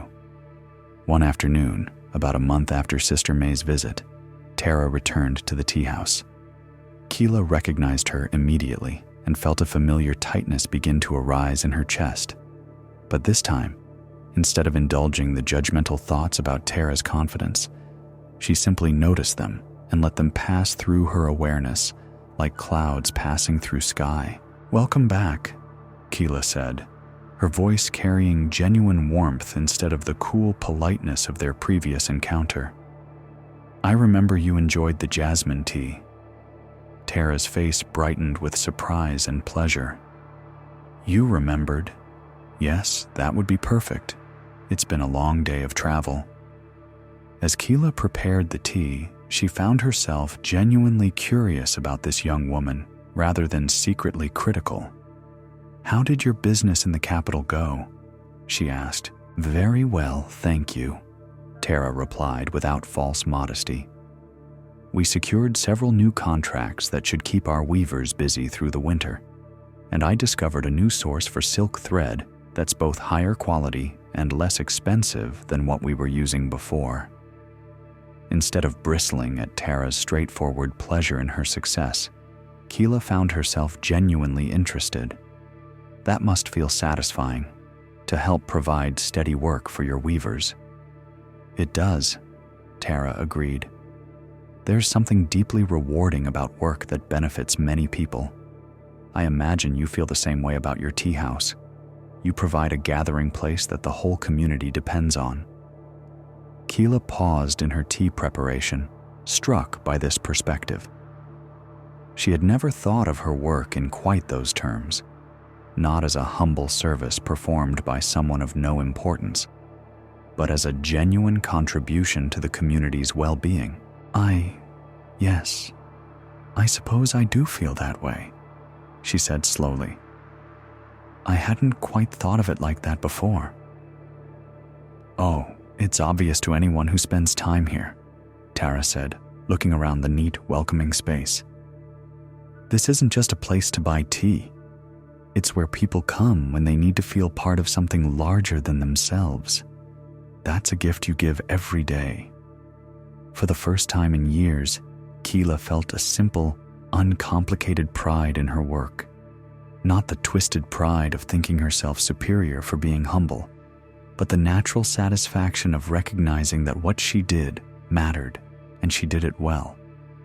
"Thank you," she said simply. "That means a great deal to hear." As the afternoon progressed, Keela watched Tara interact with the other customers and began to see something she had missed before. Yes, Tara spoke confidently about her accomplishments and didn't engage in ritual self-deprecation, but she also listened attentively when others spoke, asked genuine questions about their lives and work, and showed real interest in the old carpenter's description of a complex joinery technique and the farmer's concerns about the weather affecting his crop. Tara's confidence didn't make her self-centered. It freed her to be genuinely present to others because she wasn't constantly managing her own image or fishing for reassurance about her worth. When Tara prepared to leave, she stopped at the counter to pay for her tea and spoke directly to Keela with warm sincerity. "I want to tell you something," she said. "The first time I was here, I felt like you didn't quite approve of me. I couldn't figure out why. You were polite enough, but there was a coolness underneath. Today felt completely different. You seem more present, more yourself. Keela felt her cheeks warm, but not with the defensive heat of being criticized. This felt more like the warmth of being truly seen. "You're right," she said honestly. "I was judging you before, though I told myself it was for spiritual reasons. I was using my own humility as a way to feel superior to your confidence." Instead of being offended, Tara laughed with genuine delight. How wonderfully honest, and how perfectly human. I've done the same thing in reverse, judged people for being too self-deprecating when really I was just uncomfortable with their different way of being in the world. Really? Oh yes. I spent years thinking that people who constantly diminish themselves were just being manipulative, trying to get compliments or appear more virtuous than they were. It took me a long time to understand that most of them were genuinely trying to be good people, just like I was, but expressing it differently. This conversation opened something new in Keela's understanding. She had assumed that there was one right way to be spiritual, one correct level of humility, one proper relationship to accomplishment and confidence. But perhaps there were as many ways to express awakened being as there were people walking the path. "So how do we know?" she asked. "How do we tell the difference between healthy confidence and spiritual pride, between genuine humility and false modesty?" Tara considered this thoughtfully. "I think," she said slowly, "it has something to do with whether our way of being brings people closer or pushes them away. Does our confidence inspire others to discover their own capabilities, or does it make them feel diminished? Does our humility create space for others to shine, or does it make them feel they have to take care of our fragile self-image?" Keela nodded, recognizing the wisdom in this practical approach. "And maybe it changes depending on what's needed in each moment. Sometimes confidence serves, sometimes humility serves." Exactly. It's not about finding the right personality and sticking with it forever. It's about being fluid, responsive to what each situation calls for. As Tara gathered her belongings and prepared for the final leg of her journey, Keela felt a deep gratitude for this unexpected teacher. Without intending to, this young merchant had shown her that authenticity was more valuable than any spiritual posture, that being natural was more healing than trying to appear holy. "Safe travels," Keela called as Tara stepped into the dusty street. "Until next time," Tara replied with a warm wave. After she left, Keela stood in her tea house looking around with fresh eyes. The same simple room, the same worn stools and scrubbed tables, the same view of the busy market street. But something fundamental had shifted in how she inhabited this space. She no longer needed to be the humble tea seller, the selfless servant, the woman who thought so little of herself that others would think more of her. She could simply be Keela, someone who made good tea, created a welcoming space, contributed to her community's well-being, and took quiet satisfaction in work well done. Old Chen arrived for his afternoon tea and settled onto his usual stool with a small nod of greeting. As Keela prepared his familiar order, she found herself speaking to him with new openness. "Chen," she said, setting the steaming cup before him, "I want to thank you for what you said the other day about the two ways of being in the world." He looked up at her with those eyes that seemed to hold decades of patient observation.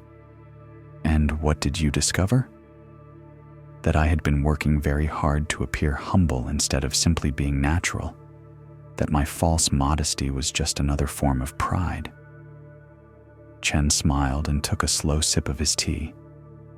"And now I'm trying to just be myself without so much commentary about whether that's spiritual enough, or humble enough, or anything enough. How does that feel?" Keela paused to actually check in with her inner experience instead of immediately defaulting to self-deprecation. Scary, she said honestly, but also lighter. Like I can finally stop managing everyone's impression of me and just focus on making good tea and treating people well. Good, Chen said with quiet satisfaction. That sounds like wisdom to me. As the afternoon sunlight slanted through the tea house windows, illuminating the simple space with golden warmth, Keela felt something she hadn't experienced in years, the simple pleasure of being exactly who she was, exactly where she was, without needing to be anyone else at all. This story shows us how even our most sincere attempts at spiritual virtue can become subtle forms of pride when we attach our identity to them. Keela discovered that her false humility was just another way of maintaining the ego she thought she was transcending. Buddhism teaches that true humility is not thinking less of yourself, but thinking about yourself less, being so present to life as it unfolds that self-referential commentary naturally fades into the background. When we stop performing spirituality and start simply being natural, we create space for genuine connection, authentic service, and the kind of effortless presence that actually serves others instead of serving our image of ourselves as servants. The middle way includes confidence and humility, pride and modesty, depending on what each moment calls for. What matters is not which quality we express, but whether our expression arises from freedom or from the compulsive need to maintain a particular identity. Rest now in the simple relief of not having to be anyone special, not having to appear humble or confident or spiritual or anything at all. Feel how naturally your awareness rests in itself, without effort, without performance, without the exhausting work of self-improvement. This natural presence is what all our spiritual practices point toward, not as an achievement, but as a recognition of what has always been effortlessly here. Let us explore another story now, one that reveals how the very tools meant to free us can become the chains that bind us when we forget that all methods are temporary bridges, not permanent destinations. In a village at the foot of a great mountain, there lived a scholar named Gohan, who had devoted 15 years to studying the sacred texts. His small house overflowed with scrolls and books, commentaries on the sutras, treatises on meditation practice, philosophical debates between different schools of Buddhist thought, and translations of teachings from masters across many centuries and traditions. Gohan could recite vast portions of the Lotus Sutra from memory. He knew the intricate details of the Eightfold Path, could explain the subtle differences between various meditation techniques, and had memorized the stories of hundreds of enlightened masters. When villagers had questions about the Dharma, they would come to Gohan's house and find him surrounded by open texts, cross-referencing one teaching against another, building elaborate intellectual frameworks to understand the nature of reality. The Buddha taught that suffering arises from attachment, he would explain to visitors, gesturing toward a particular passage in one of his treasured texts. But we must understand this in the context of the 12 links of dependent origination, which shows us how ignorance leads to mental formations, which lead to consciousness, which leads to name and form.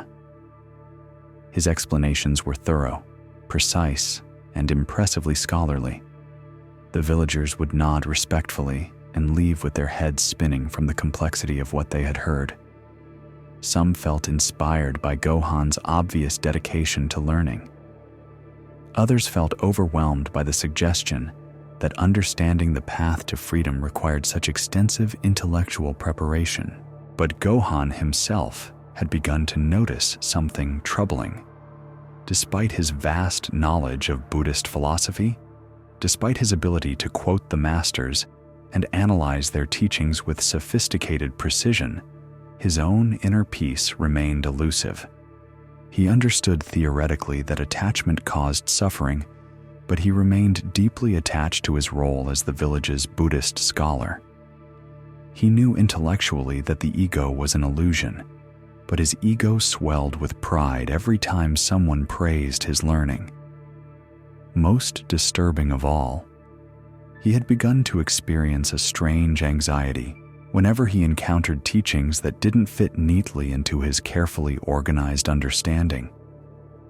If someone mentioned a meditation technique he hadn't studied or quoted a master he wasn't familiar with, Gohan would feel a tight panic in his chest, not the open curiosity of a genuine student, but the defensive fear of an expert whose expertise was being threatened. One morning, as autumn light filtered through the paper windows of his study and dust motes danced above his scattered books, Gohan made a decision that felt both necessary and terrifying. He would seek out a living teacher, not to add more information to his already overflowing mind, but to discover why all his knowledge had not led to the peace and freedom the texts promised. He had heard stories of an old woman who lived alone in a small hut halfway up the mountain. People said she was a teacher of great wisdom, though she had never written any books and rarely spoke about Buddhist philosophy. Some claimed she was enlightened. Others said she was just a hermit who preferred solitude to social life. But everyone agreed that there was something unusual about her presence, a quality of stillness and clarity that seemed to affect everyone who spent time in her company. Gohan climbed the mountain path on a crisp morning when the leaves were just beginning to turn gold and red. He carried with him a carefully selected collection of texts, questions he had prepared based on his study, complex philosophical puzzles he hoped this teacher could help him resolve. His mind buzzed with anticipation and nervous energy. Finally, he would be able to discuss the finer points of Dharma with someone who might match his level of understanding. The hut, when he found it, was smaller and simpler than he had expected. Built of rough wood and stone, with a thatched roof and a small garden of vegetables and herbs, it looked more like a farmer's cottage than the residence of a great teacher. There was no sign of books or scrolls, no evidence of scholarly activity at all. The old woman, Teacher Lin as she was known, was sitting on a wooden stool outside her door, mending a torn robe with careful, unhurried stitches. She looked up as Gohan approached, her weathered face creasing into a warm smile that seemed to welcome him without reservation. "Good morning," she said simply, as if she had been expecting him.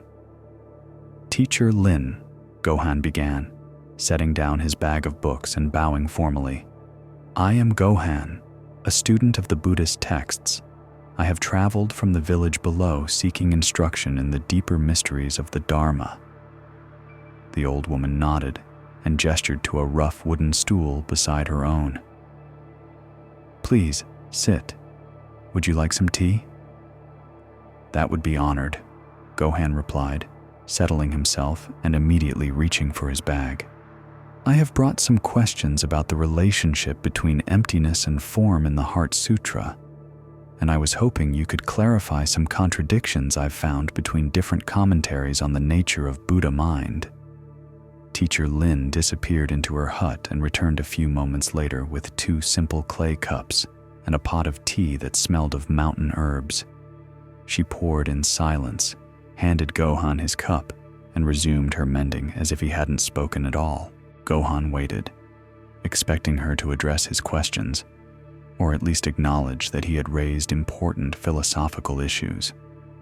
When she continued stitching in comfortable silence, he tried again. "I've been studying the teachings for 15 years, he said, his voice carrying a subtle note of credential establishing. "But I find myself confused by the apparent contradictions between different schools of thought. For instance, the Zen tradition emphasizes direct pointing to mind nature, while the Pure Land school focuses on devotional practices and..." "How does the tea taste?" Teacher Lin asked quietly, not looking up from her sewing. The question caught Gohan completely off guard. He had been building toward a sophisticated discussion of Buddhist philosophy, and she was asking about tea. It's very good, he said, trying to keep the confusion out of his voice. But I was hoping we could discuss these important doctrinal questions. And the air this morning, how does it feel in your lungs? Gohan took an involuntary breath, suddenly aware of the crisp mountain air filling his chest. It was indeed remarkable, clean and bright with a hint of wood smoke from Teacher Lin's fire. It feels fresh, he admitted. But teacher, surely these philosophical contradictions are worth exploring. The great masters have debated these questions for centuries, and I feel there must be some resolution. Teacher Lin set down her mending and looked directly at him for the first time since he had begun his philosophical inquiries. Her eyes were clear and attentive, but there was something in them that made Gohan feel as if he were being seen through rather than merely looked at. "Tell me," she said gently, "what is it that wants to resolve these contradictions?" The question seemed simple, but Gohan found himself unable to answer immediately. What did she mean? What wanted to resolve them? He wanted to resolve them. His mind wanted understanding, clarity, intellectual satisfaction. "I want to understand the true teaching," he said finally. "I want to know which interpretation is correct. And who is this I that wants to know?"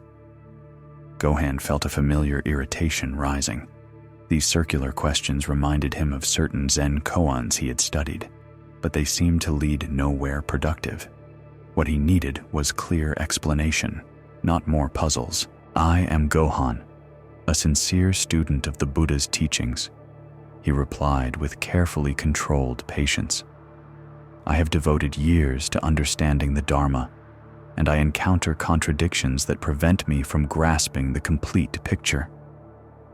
Teacher Lin picked up her teacup and took a slow sip, her attention so completely present to the simple act of drinking that Gohan found himself momentarily mesmerized by the ordinariness of it.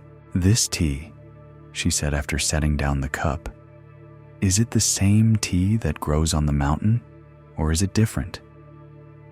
"It's the same tea," Gohan replied automatically, then caught himself. "But it's been picked and dried and steeped, so in another sense it's been transformed. And the water in the cup, is it the same water that flows in the mountain stream, or different?" "The same water, but..." Gohan began to see where this was leading, though he wasn't sure he liked the direction. "But it's been heated and mixed with the tea, so it's changed form. And the cup, is it the same clay that lies in the mountainside, or different?" "The same clay, but shaped by human hands into..." Gohan stopped, frustrated by what seemed like pointless word games. "Teacher, I can see that you're trying to illustrate the principle of interdependence, but I already understand that concept intellectually. What I need help with are these specific contradictions between..." "You understand interdependence intellectually," Teacher Lin said with a slight smile. "But what understands anything intellectually?" "My mind understands it," Gohan said, his patience beginning to wear thin. "My intellect grasps the concept, but that doesn't help me with the practical question of which teachings to follow when different masters give different instructions." Teacher Lin was quiet for a long moment, her attention returning to the torn robe in her hands. The rhythmic movement of the needle through the fabric created a gentle sound that seemed to blend with the distant rustle of leaves and the soft whisper of wind through the mountain pines. "Gohan," she said finally, "you have studied many teachings about awakening. Have any of these teachings awakened you?" The question landed like a physical blow. For 15 years, Gohan had been accumulating knowledge about enlightenment while somehow avoiding the obvious fact that all his learning had not produced the very thing he was learning about. "No," he admitted quietly. "I have learned about awakening, but I have not awakened." "And what do you think is preventing this awakening?" Gohan's automatic response was to reach for one of his familiar explanations. Perhaps he needed to study more, or find the right meditation technique, or resolve those philosophical contradictions that troubled him. But something in Teacher Lin's presence made these answers feel hollow before he could even speak them. "I don't know," he said, and for the first time since arriving, his voice carried genuine humility instead of scholarly posturing. "This not knowing," Teacher Lin said gently. "How does it feel?" Gohan paused to actually check his inner experience rather than immediately analyzing or explaining it. The not knowing felt scary, like standing at the edge of a cliff, but it also felt real. More real than all his careful theories and accumulated information. "Frightening," he said honestly, "like everything I've built my understanding on might be wrong." "Yes, and also?" He sat with the feeling longer, letting himself experience the not knowing instead of rushing to fill it with concepts. "Also, open, like there might be room for something new to emerge." Teacher Lin nodded approvingly. The Buddha's first teaching after his awakening was about the Four Noble Truths. Do you know what the first truth is?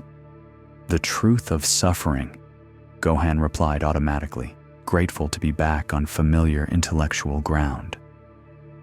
"And what is the nature of this suffering?" "It arises from attachment, from craving, from the illusion of a separate self that seeks permanence in an impermanent world." Gohan began reciting his well-rehearsed understanding. "Yes, you know the words," Teacher Lin interrupted gently. "But what are you suffering right now, in this moment?" The question stopped Gohan's intellectual momentum completely. He had been so focused on explaining suffering in general that he had avoided looking at his own specific suffering that was present right here, right now. "I'm suffering from wanting to understand," he said slowly, surprised by this recognition. "I'm suffering from needing to have the right answers, from feeling like I should know more than I do." "And what is attached to having the right answers?" "I am. My sense of myself as someone who understands the teachings, someone who has spent years studying, someone who should be wise by now." "So your study of non-attachment has become a new form of attachment," Teacher Lin observed without judgment. "Your learning about the illusion of self has strengthened the very self it was meant to dissolve." Gohan felt something crumbling inside him, not painfully, but with the relief of finally letting go of a weight he had been carrying so long, he had forgotten how heavy it was. "The books were supposed to be a path to freedom," he whispered, "but they became a prison." "Not the books themselves," Teacher Lin clarified kindly, "but the way you related to them. The books are just paper and ink. It's the mind that turns them into gods or demons." She set down her mending and looked at him with such compassion that Gohan felt seen and accepted in a way that had nothing to do with how much he knew or didn't know. "Tell me," she continued, "when you drink tea, do you need to understand the molecular structure of the tea leaves to taste the flavor?" "No," Gohan admitted. "When you breathe, do you need to study the physiology of respiration to receive the oxygen?" "No." "When you love someone, do you need to analyze the neurochemistry of affection to feel the love?" "No." Gohan was beginning to understand something that felt both revolutionary and completely obvious. "Awakening," Teacher Lin said simply, "is like breathing, like tasting, like loving. It's not something you understand, it's something you are. Let us pause here and let these words settle into the natural awareness that is already awake, already present, already complete without any understanding at all. Notice that you don't need to comprehend consciousness to be conscious, don't need to analyze awareness to be aware. The very capacity to receive these words is the Buddha nature that all the texts point toward. Feel how effortless it is to simply be present, to simply exist. This presence doesn't require study, doesn't need improvement, doesn't depend on resolving any philosophical contradictions. It is what it is, perfect and complete, closer than your own thoughts. Breathe into this recognition. Let it be ordinary, nothing special, just this natural awareness that has never been absent, never been confused, never needed any books to tell it how to be aware. Let us continue with Gohan's story and see how this understanding begins to transform his relationship with learning and teaching. The days that followed were unlike anything Gohan had experienced in his 15 years of study. Teacher Lin invited him to stay in a small shed behind her hut, and he found himself living a life stripped of the familiar anchors of his scholarly identity. There were no books to consult, no texts to cross-reference, no philosophical problems to solve. Instead, there were simple tasks: helping Teacher Lin tend her garden, carrying water from the mountain spring, gathering herbs for tea, sitting quietly as the sun moved across the sky. At first, Gohan's mind rebelled against this apparent waste of precious learning time. Shouldn't they be discussing the deeper teachings? Wasn't this rustic simplicity a step backward from the sophisticated understanding he had worked so hard to develop? But as the days passed, something began to shift in his experience. Without the constant mental activity of analyzing and categorizing every moment, according to Buddhist doctrine, he began to notice things he had been too busy thinking to perceive. The way morning light transformed the mountain landscape from gray shadow to golden presence. The intricate patterns of interdependence revealed in something as simple as a spider's web jeweled with dew. The profound peace that arose naturally when his mind wasn't working so hard to understand peace. "Teacher," he said one evening as they sat beside a small fire outside her hut, "I'm beginning to see something I missed in all my years of study." Teacher Lin looked up from the simple meal she was preparing, rice and vegetables flavored with herbs from her garden. "Oh?" "I was studying awakening as if it were somewhere else, something else, some other state I needed to achieve through accumulating the right information. But it's here, isn't it? It's what's aware right now, what's present in this moment, what doesn't need any books to tell it how to exist." "What do you think?" she replied, returning attention to her cooking. This response would have frustrated Gohan weeks earlier. Another non-answer, another refusal to engage with important insights. But now he understood that she was pointing him back to his own direct experience rather than offering him new concepts to collect. "I think," he said slowly, "that I spent 15 years learning about water while dying of thirst." Teacher Lin smiled and handed him a bowl of the simple meal. As he ate, Gohan marveled at how much more vivid everything seemed when he wasn't constantly filtering it through layers of intellectual interpretation. The taste of the rice was just taste, immediate and complete. The warmth of the fire was just warmth, needing no commentary. The sound of night insects was just sound, perfect without analysis. "But teacher," he said after they had eaten in comfortable silence, "what about all the studying I've done? Was it all worthless? And what about the people in the village who come to me with questions about the Dharma?" Teacher Lin poked at the fire with a long stick, sending sparks dancing up into the star-filled sky.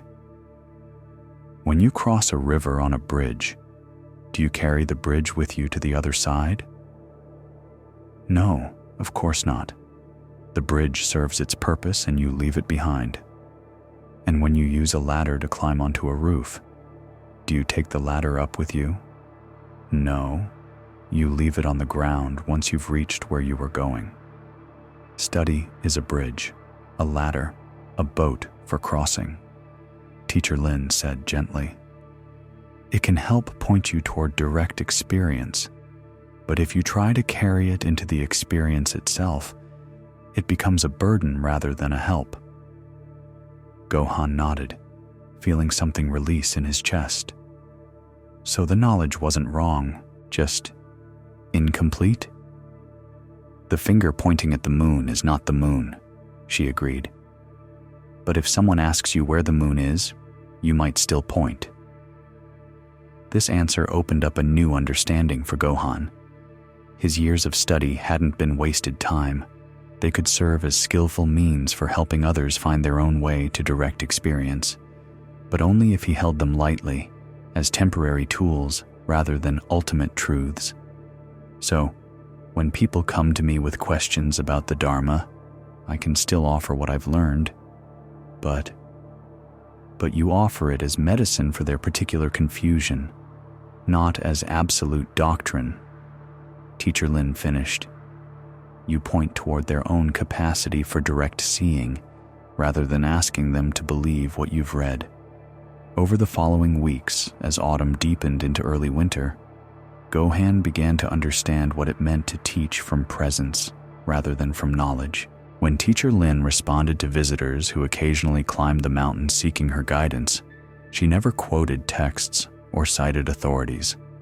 Instead, she listened deeply to what each person was actually struggling with and responded with whatever would be most helpful in that specific moment. Sometimes this meant asking simple questions that helped people discover their own wisdom. Sometimes it meant sharing a story from her own experience. Sometimes it meant sitting in complete silence until the visitor's mind grew quiet enough to hear what had always been present beneath their confusion. But how do you know what to say? Gohan asked, after watching her work with a young monk who had been tormented by doubt about his spiritual progress. The same way you know how much water to drink when you're thirsty, she replied. Not by consulting a manual about proper hydration, but by listening to what the moment is calling for. This kind of responsive teaching felt both more challenging and more natural than the scholarly approach Gohan was used to. It required him to be present, awake, attuned to what was actually happening rather than defaulting to his repertoire of learned responses.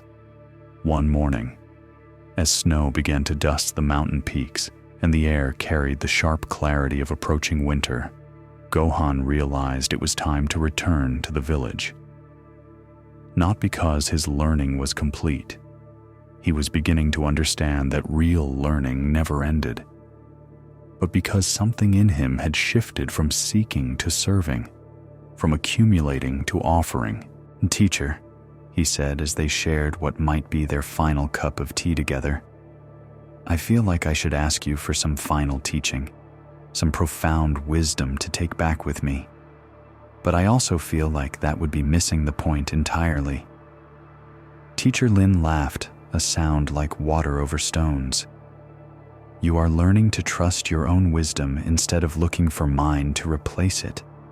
That seems like profound teaching to me. Will I be able to help people without constantly quoting texts at them? What helped you during these weeks here? Gohan considered this. What had helped him wasn't more information or complex philosophical discussions. It was the simple presence of someone who was genuinely awake, who listened without agenda, who pointed him back to his own direct experience again and again until he learned to trust what he found there. Your presence helped me, he said. The way you were completely here, completely attentive to what was actually happening, instead of what you thought should be happening. And you can offer that same presence to others, not because you've studied it, but because it's what you are when you're not trying to be someone who knows something. As Gohan prepared for his descent back to the village, he felt both empty and full. Empty of the desperate need to have all the answers, full of trust in the natural wisdom that arose when he met each moment with open attention. Teacher Lin walked with him to the edge of her small garden, where the mountain path began its winding descent through forest and meadow toward the village below. "One more thing," she said as they stood in the crisp morning air. "The books you studied for 15 years, they're still true.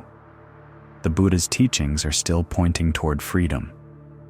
You've just learned to read them with your whole being instead of just your intellect." "What do you mean?"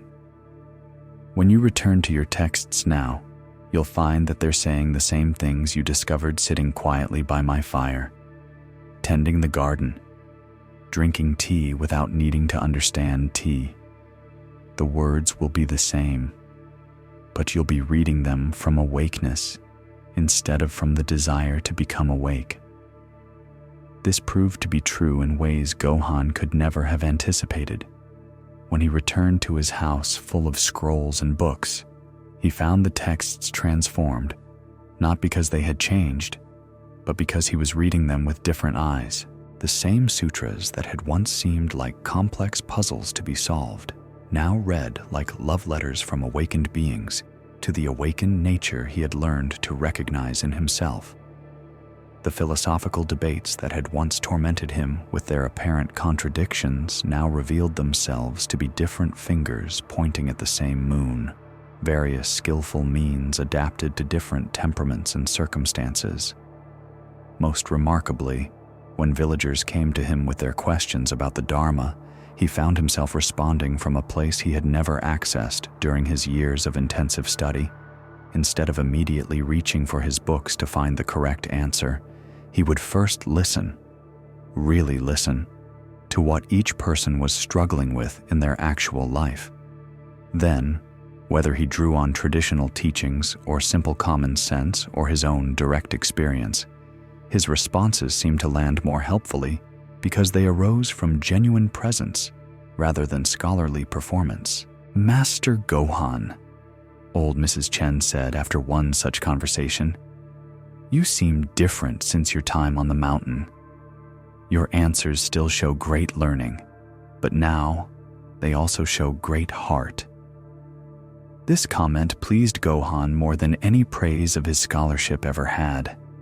He was learning to teach the way Teacher Lin had taught him, not by displaying knowledge, but by creating space for wisdom to emerge.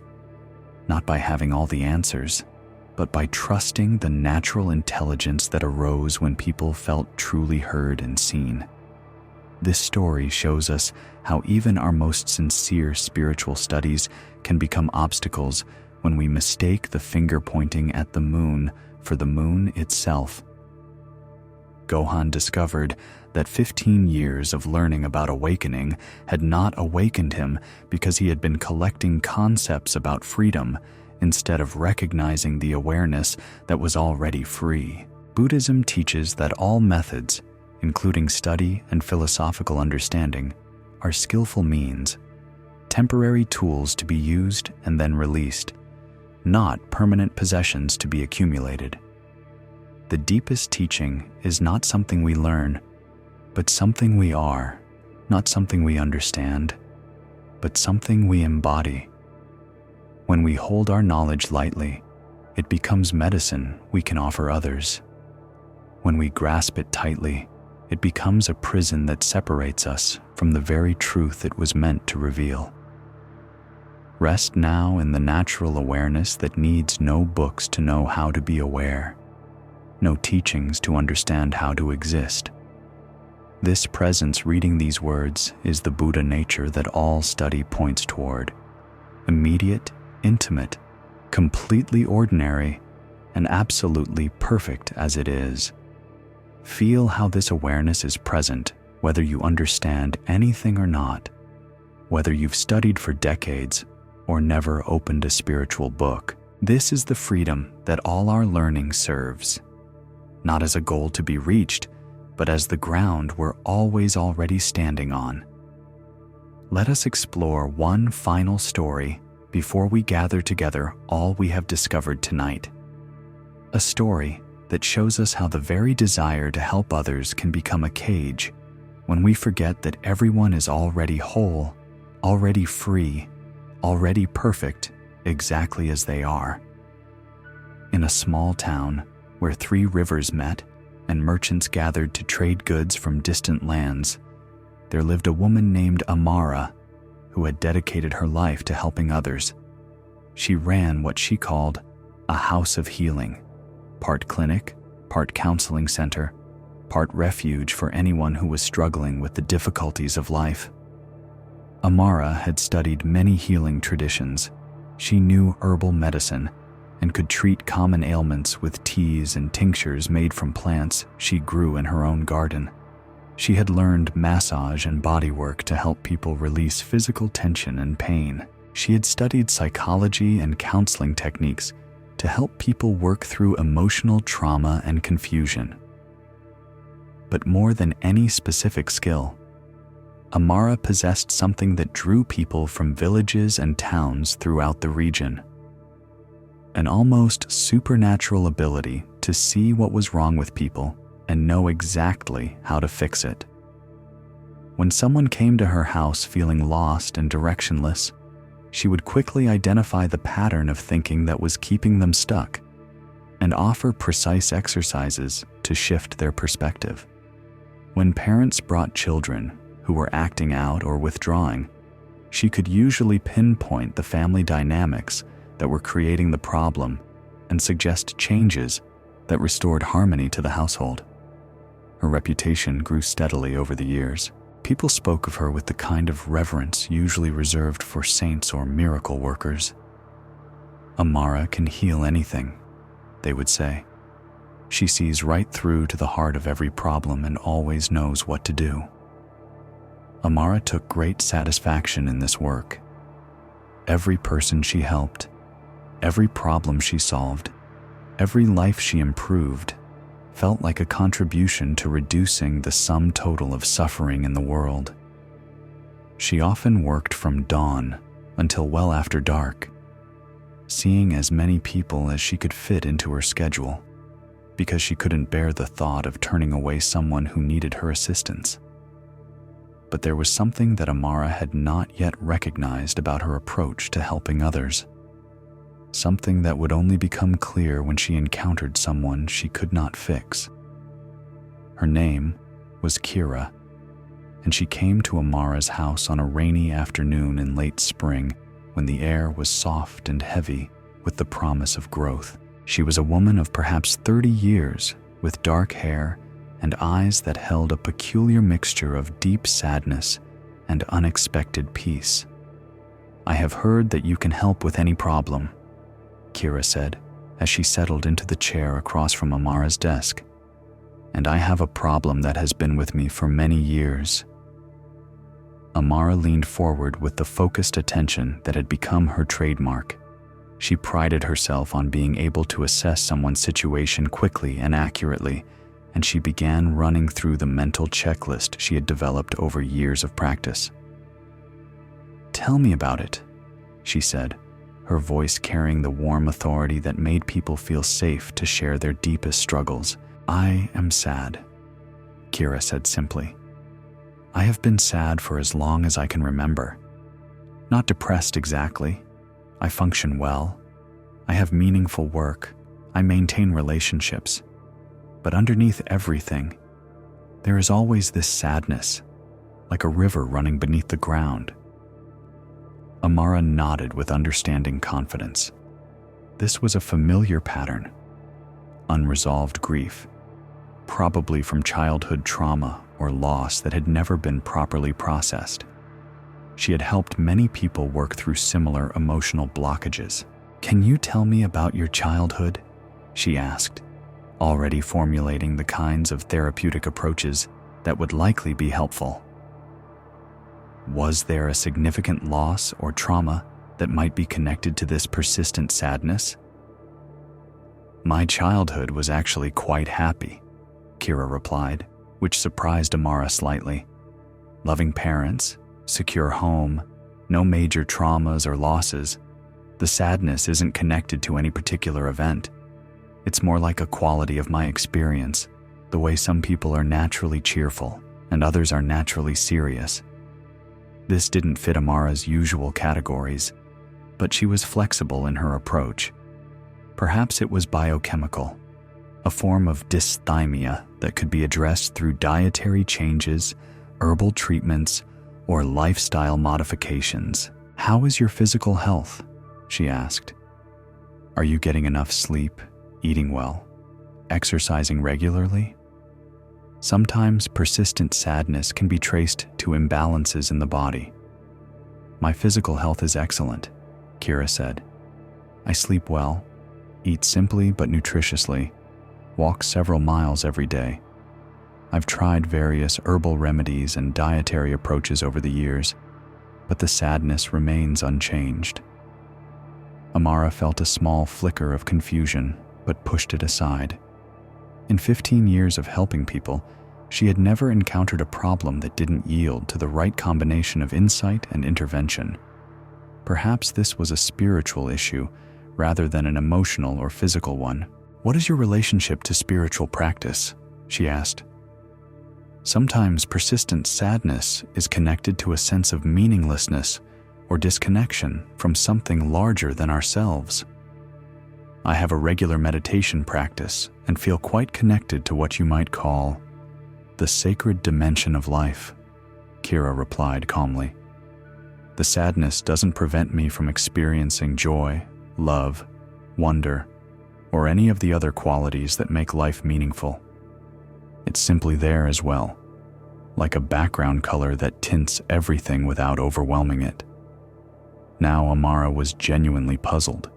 Every therapeutic framework she knew suggested that persistent sadness without an identifiable cause was a problem to be solved, a symptom of some underlying dysfunction that needed correction.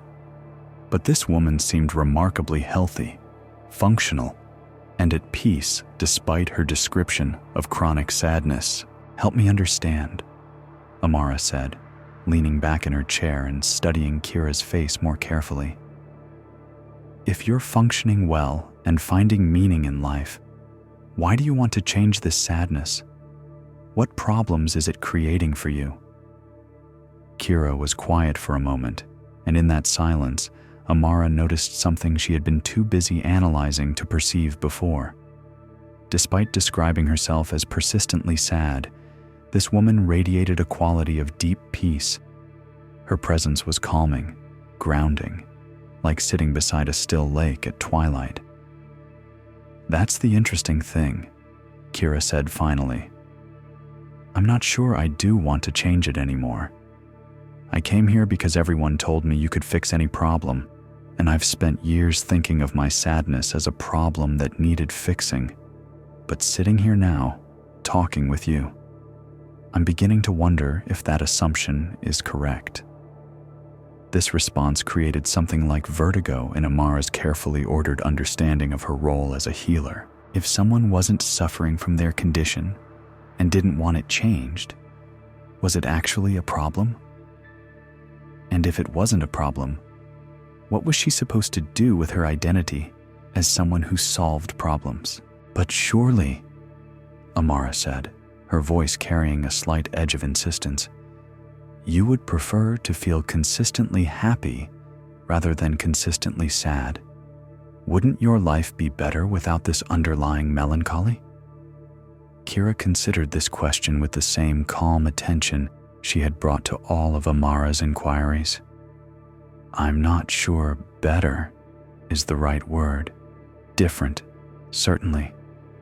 But I've come to see my sadness not as a flaw in my emotional makeup, but as a form of sensitivity, a way of feeling connected to the suffering that exists in the world, a reminder of the preciousness of life precisely because it is fragile and temporary.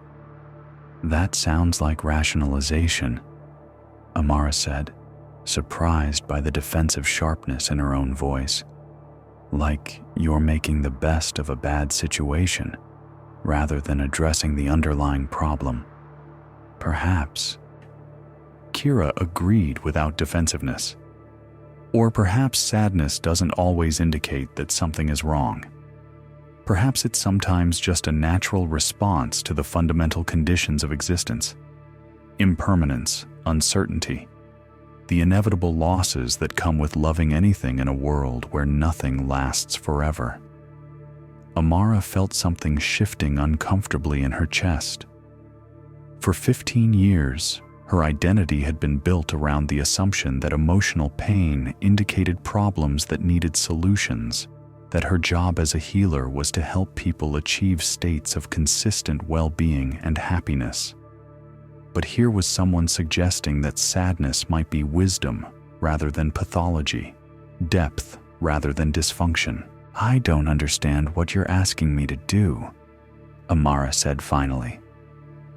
If you don't want to change your sadness, if you don't see it as a problem, why did you come to me? Kira smiled, and there was such warmth in her expression that the sadness she described seemed to enhance rather than diminish her capacity for joy. I came because I wanted to meet someone who believes she can fix everything, she said gently.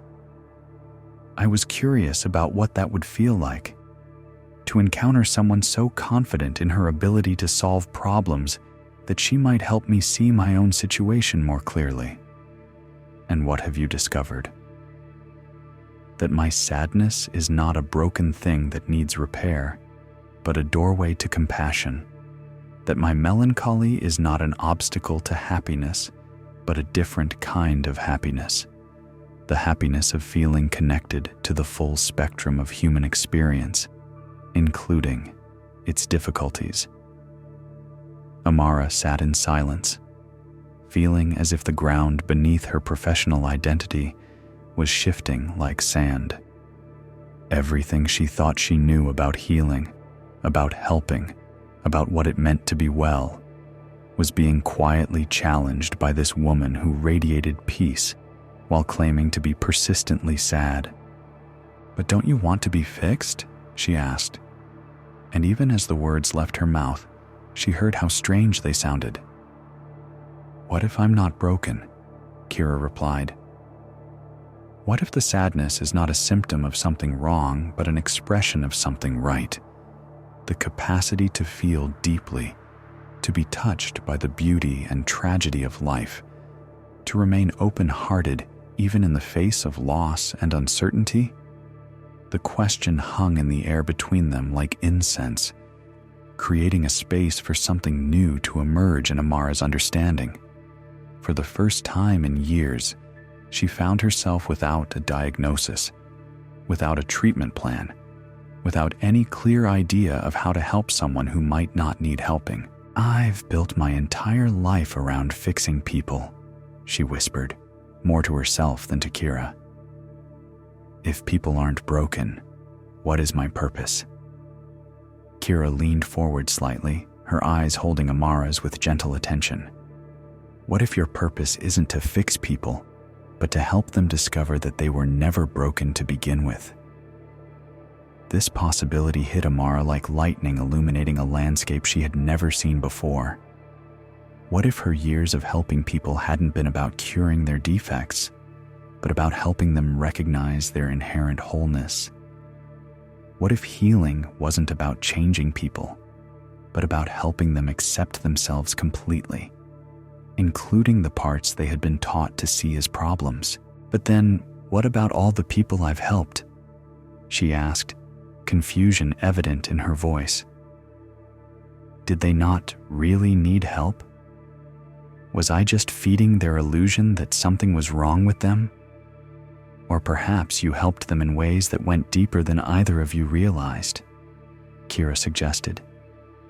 Perhaps the healing happened not because you changed what was wrong with them, but because your attention and care helped them remember what was already right with them. Amara thought back over the hundreds of people she had worked with over the years. Yes, She had given them techniques and strategies and insights that seemed to improve their situations.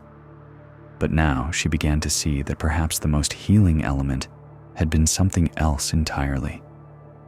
The experience of being fully seen, completely accepted, and genuinely cared for by another human being. You're suggesting that the healing power wasn't in my methods, but in my presence, she said slowly. I'm suggesting that people heal not because someone fixes what's wrong with them, but because someone sees what's right with them clearly enough that they begin to see it themselves. Over the days that followed Kira's visit, Amara found herself re-examining everything she thought she knew about helping others. When her regular clients came for their appointments, she began listening differently, not just for problems to solve, but for the wholeness that was already present beneath whatever difficulties they were experiencing. Mrs. Lopez, who had been coming to see Amara for months about her anxiety, sat across from her describing her latest worries about her adult children. But instead of immediately offering strategies for managing the anxiety, Amara found herself noticing the love that motivated Mrs. Lopez's concern, the deep care that expressed itself through worry. It sounds like you love your children very much, Amara said. Mrs. Lopez paused in her litany of concerns, looking surprised. Well, yes, of course I do, but that doesn't help with the anxiety. What if the anxiety is how your love expresses itself when it can't do anything practical to help? Amara suggested. What if it's not a problem to be solved but a feeling to be honored? Something shifted in Mrs. Lopez's face, a softening, a recognition, a moment of seeing herself differently. I never thought of it that way, she said quietly. I've been so focused on getting rid of the anxiety that I never considered it might be connected to something beautiful. This conversation marked the beginning of a fundamental transformation in Amara's approach to helping others. Instead of focusing primarily on what was wrong and how to fix it, she began starting with what was right and how to recognize it. When teenagers were brought to her by frustrated parents, instead of immediately trying to modify their problem behaviors, she would first look for the underlying needs or values that the behavior was attempting to express. When couples came to her with relationship conflicts, instead of jumping into conflict resolution techniques, she would help them remember what had drawn them together in the first place. The results were surprising. People still experienced relief and improvement in their situations, but the healing seemed to happen more naturally, with less effort and resistance. When people felt seen and accepted for who they were, rather than treated as collections of problems to be solved, they naturally began to relax into their own inherent wisdom and resilience. But this shift in approach brought its own challenges for Amara. Her identity as the woman who could fix anything had been central to her sense of self-worth for so many years that letting go of it felt like losing herself entirely. One evening, as she sat in her garden watching the last light fade from the sky, she found herself thinking about Kira and the question that had started this transformation. What if I'm not broken? What if none of us are broken? She wondered. What if every human being is already whole, already complete, already perfect in their essential nature, regardless of their circumstances or struggles or apparent limitations? The idea was both liberating and terrifying. Liberating because it meant that her worth as a person wasn't dependent on her ability to solve other people's problems. Terrifying because it meant she would need to discover a completely new way of understanding her role in the world. As if summoned by her thoughts, she heard footsteps on the path leading to her garden. Looking up, she saw Kira approaching through the gathering dusk, moving with the same unhurried grace that had characterized her first visit. "Good evening," Kira said, settling onto the wooden bench beside Amara without waiting for an invitation. I hope you don't mind the unannounced visit."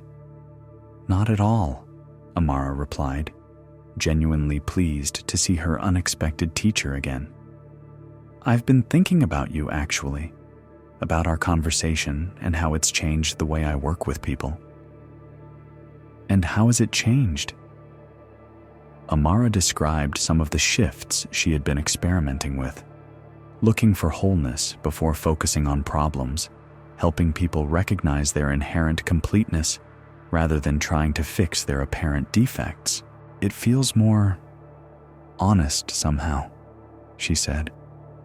"Like I was spending years trying to give people something they already had while missing what they actually needed, which was to be seen, to be accepted, to be reminded that they're already okay exactly as they are." Kira nodded with warm approval. "And how do you feel about this change?" Amara was quiet for a moment, checking in with her actual experience rather than giving an automatic positive response. "Scared," she admitted. "If people aren't broken and don't need fixing, then what makes me special? What makes me necessary? My whole identity has been built around being the person who has answers, who can solve problems others can't solve. And who are you when you're not trying to be special or necessary?"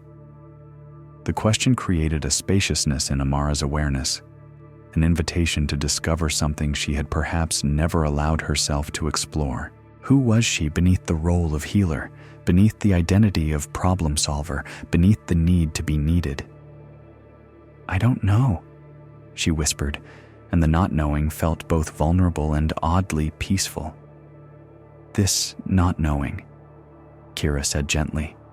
"How does it feel right now?" Amara sat with the question, letting herself really experience the state of not having a clear identity, not knowing her purpose, not being certain of her value to others. "Empty," she said, "but not empty like something's missing. Empty like space, room for something new to emerge." "Yes, and what is it that notices this emptiness? What is aware of the space?" The question pointed Amara's attention to something she had never quite noticed before. The awareness that was present whether she was identifying as a healer or not, whether she was helping someone or not, whether she was useful or not. This awareness didn't need any role or identity to exist. It was simply here, naturally present, complete in itself.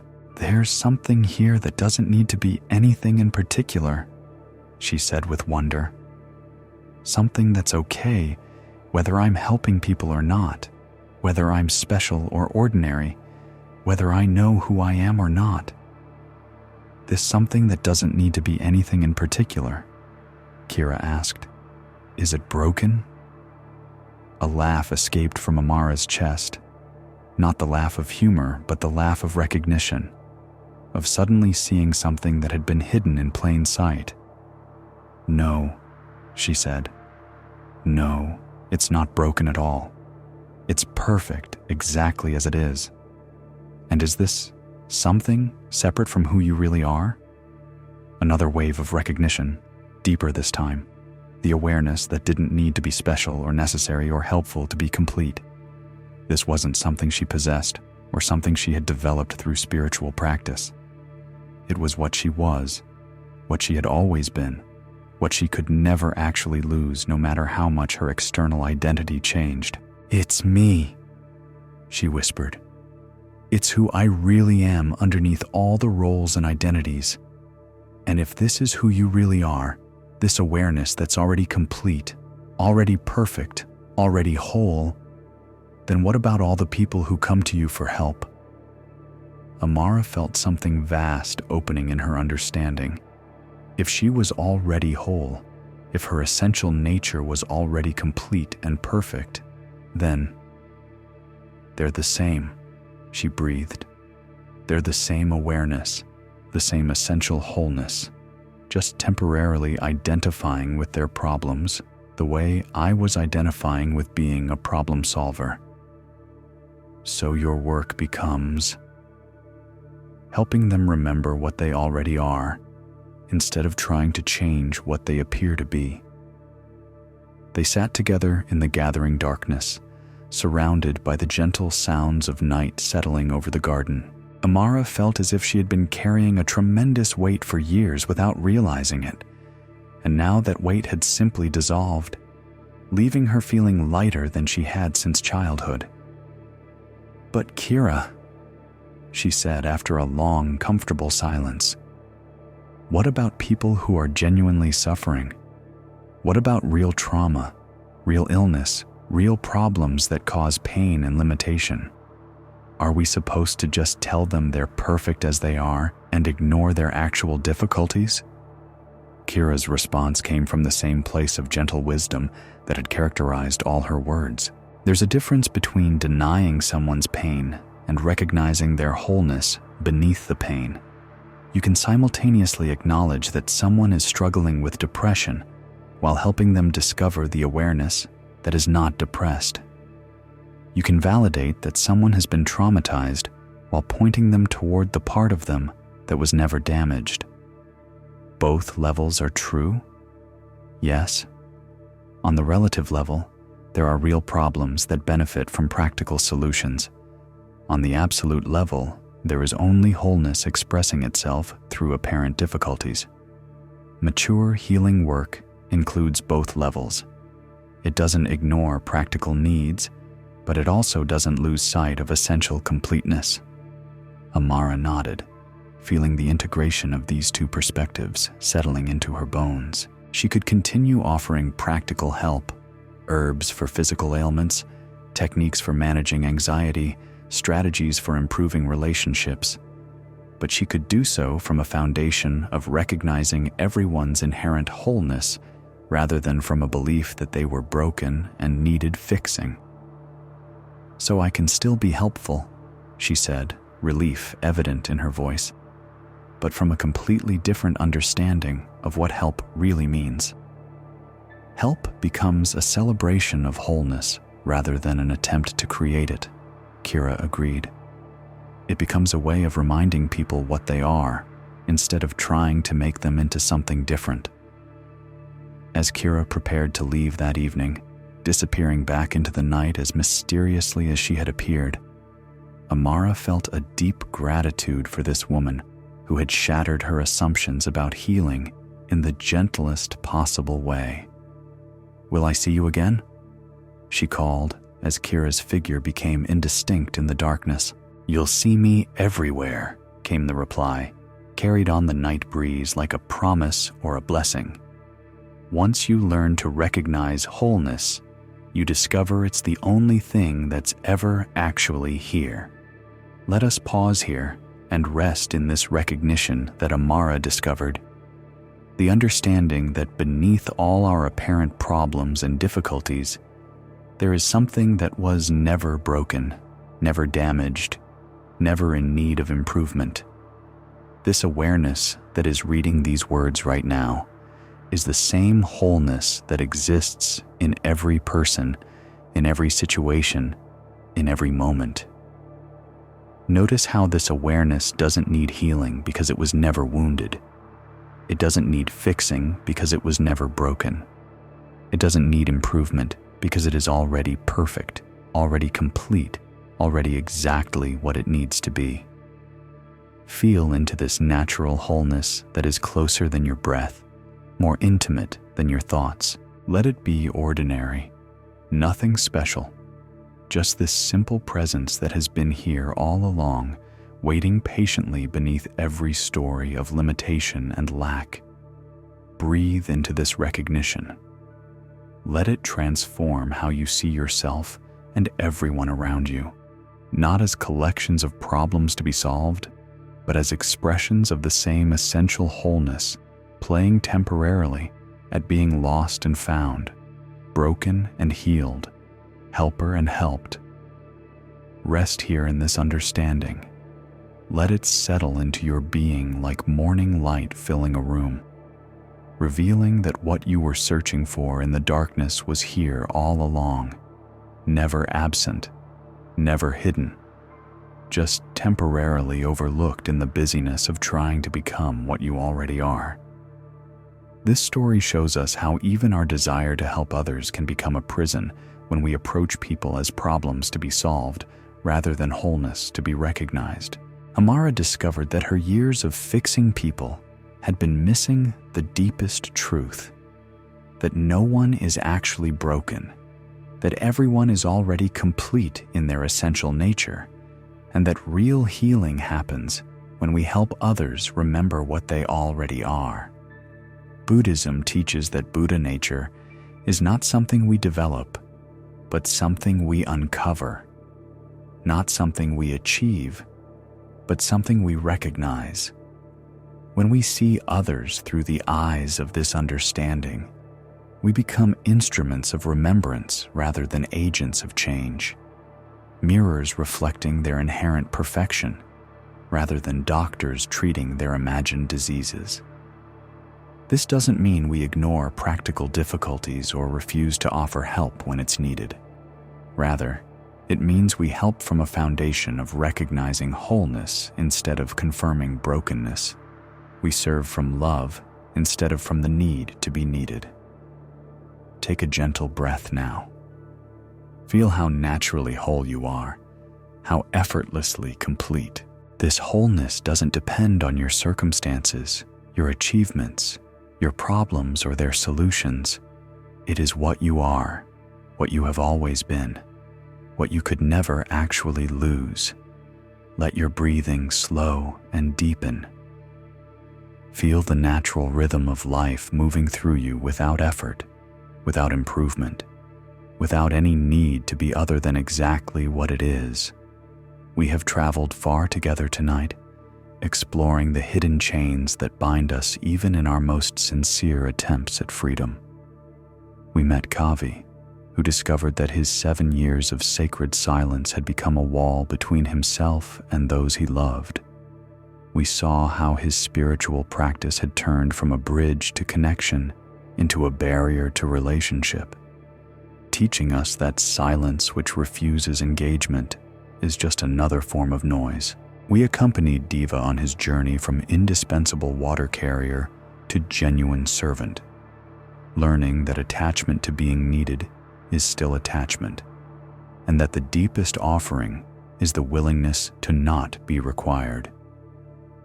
His story revealed how even our most generous impulses can become prisons when we use them to construct an identity that depends on others' dependence. We sat with Jason in his 23 years of seeking enlightenment, watching him discover that the very search for awakening had become the obstacle to recognizing what he already was. Through his patient teacher's gentle guidance, we saw how enlightenment is not something we achieve, but something we are, not a destination we reach, but the very ground we stand on in every moment of seeking. We witnessed Keela's transformation from false humility to natural authenticity, learning that true selflessness is not thinking less of ourselves, but thinking about ourselves less. Her story showed us how even our most sincere attempts at spiritual virtue can become subtle forms of pride, and how freedom comes when we stop performing ourselves and start simply being ourselves. We followed Gohan through his years of scholarly study to his recognition that all his learning about awakening had not awakened him because he had been collecting concepts instead of recognizing presence. His mountain retreat with Teacher Lin revealed that wisdom is not something we understand, but something we are, not something we accumulate, but something we embody. And finally, we accompanied Amara as she discovered that her gift for healing came not from her ability to fix what was broken, but from her capacity to see what was already whole. Her encounter with Kira transformed her understanding from helping people become something different to helping them recognize what they already are. All of these teachings point to the same profound recognition. The very things we do to find freedom can become the chains that bind us when we lose sight of what we truly seek.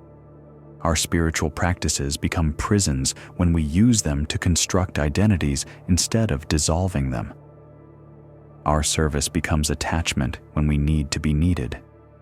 Our humility becomes pride when we compare our modesty to others' confidence. Our seeking becomes obstacle when we forget that what we seek is what is doing the seeking. But there is hope in this understanding, a freedom that emerges when we see through our own spiritual materialism. Every chain we have examined tonight can be unlocked with the same key: the recognition that what we seek is what we already are, that what we want to become is what we have never stopped being. This recognition doesn't end our spiritual practice. It transforms it completely. We continue to meditate, but not to achieve some special state. We meditate because meditation is the natural expression of the awakened awareness we already are. We continue to serve, but not from the need to be needed. We serve because compassionate action flows naturally from the recognition of our fundamental interconnection. We continue to cultivate humility, but not as a spiritual achievement.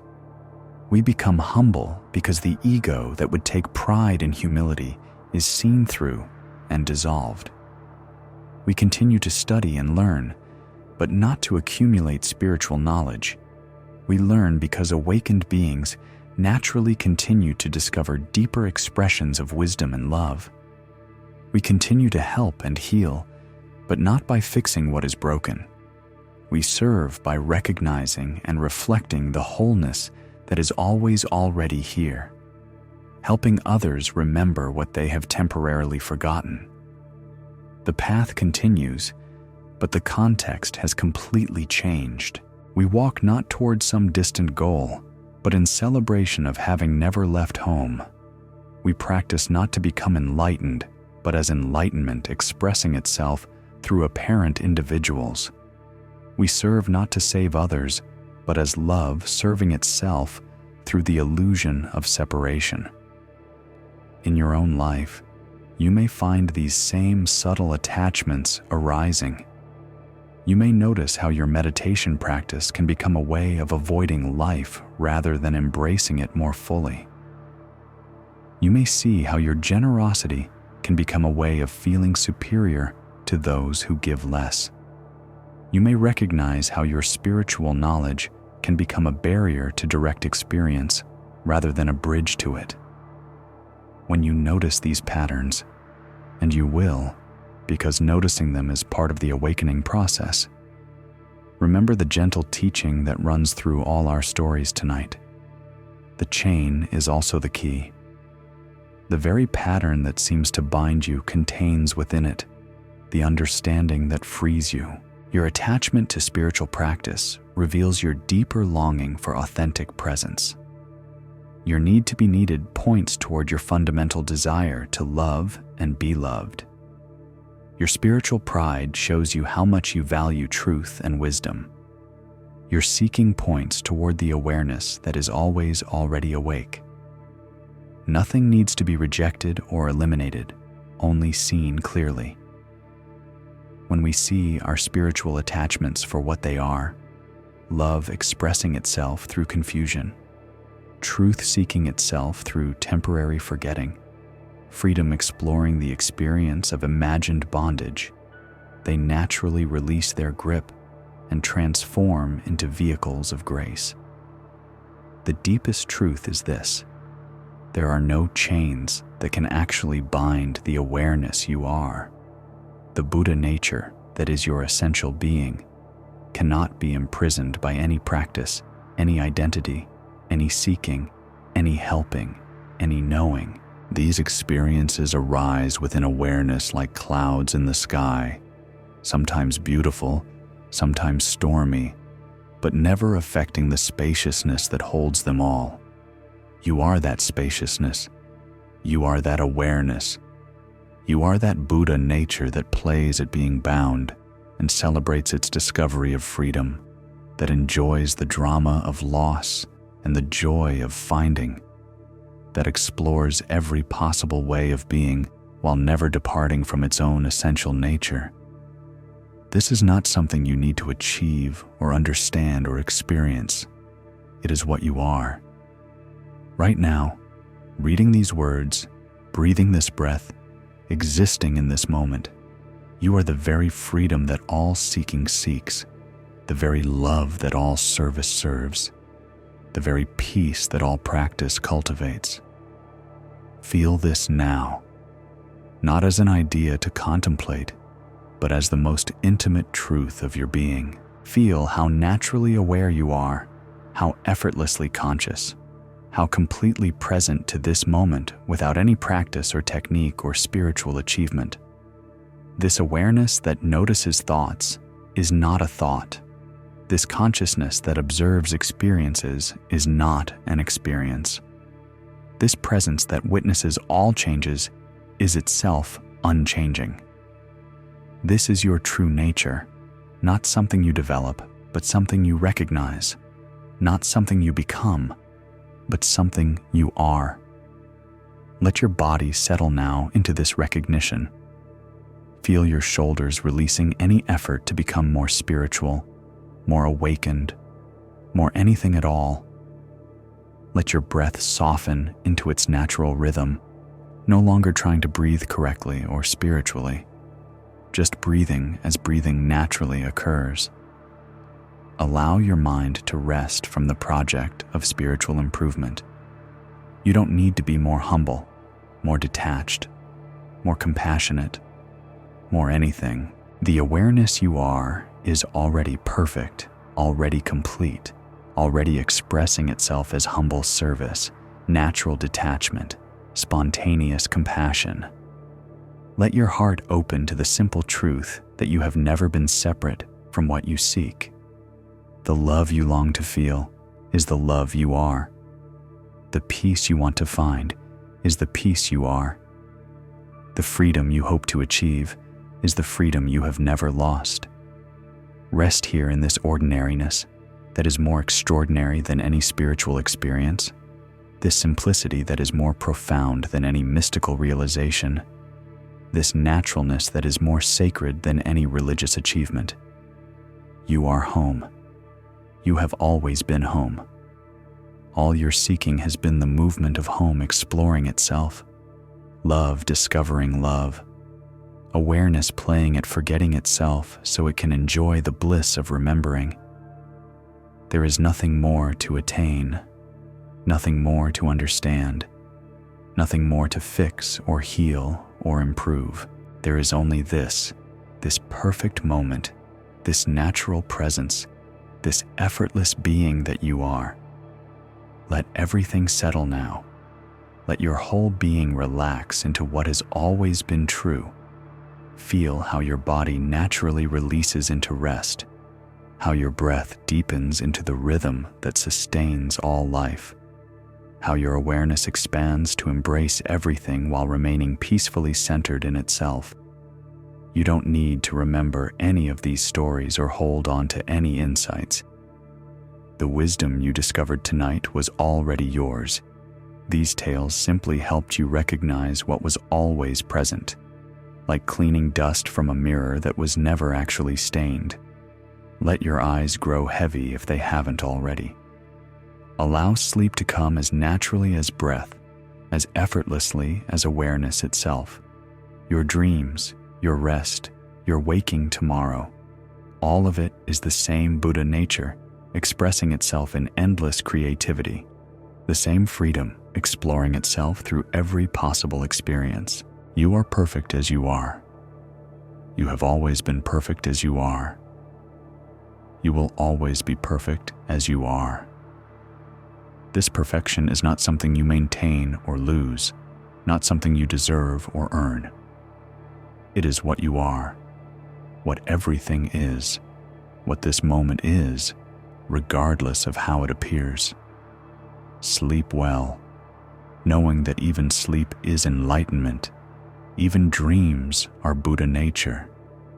Even forgetting is another way of remembering the truth that can never actually be lost. Thank you for joining us tonight at Sleepy Monk.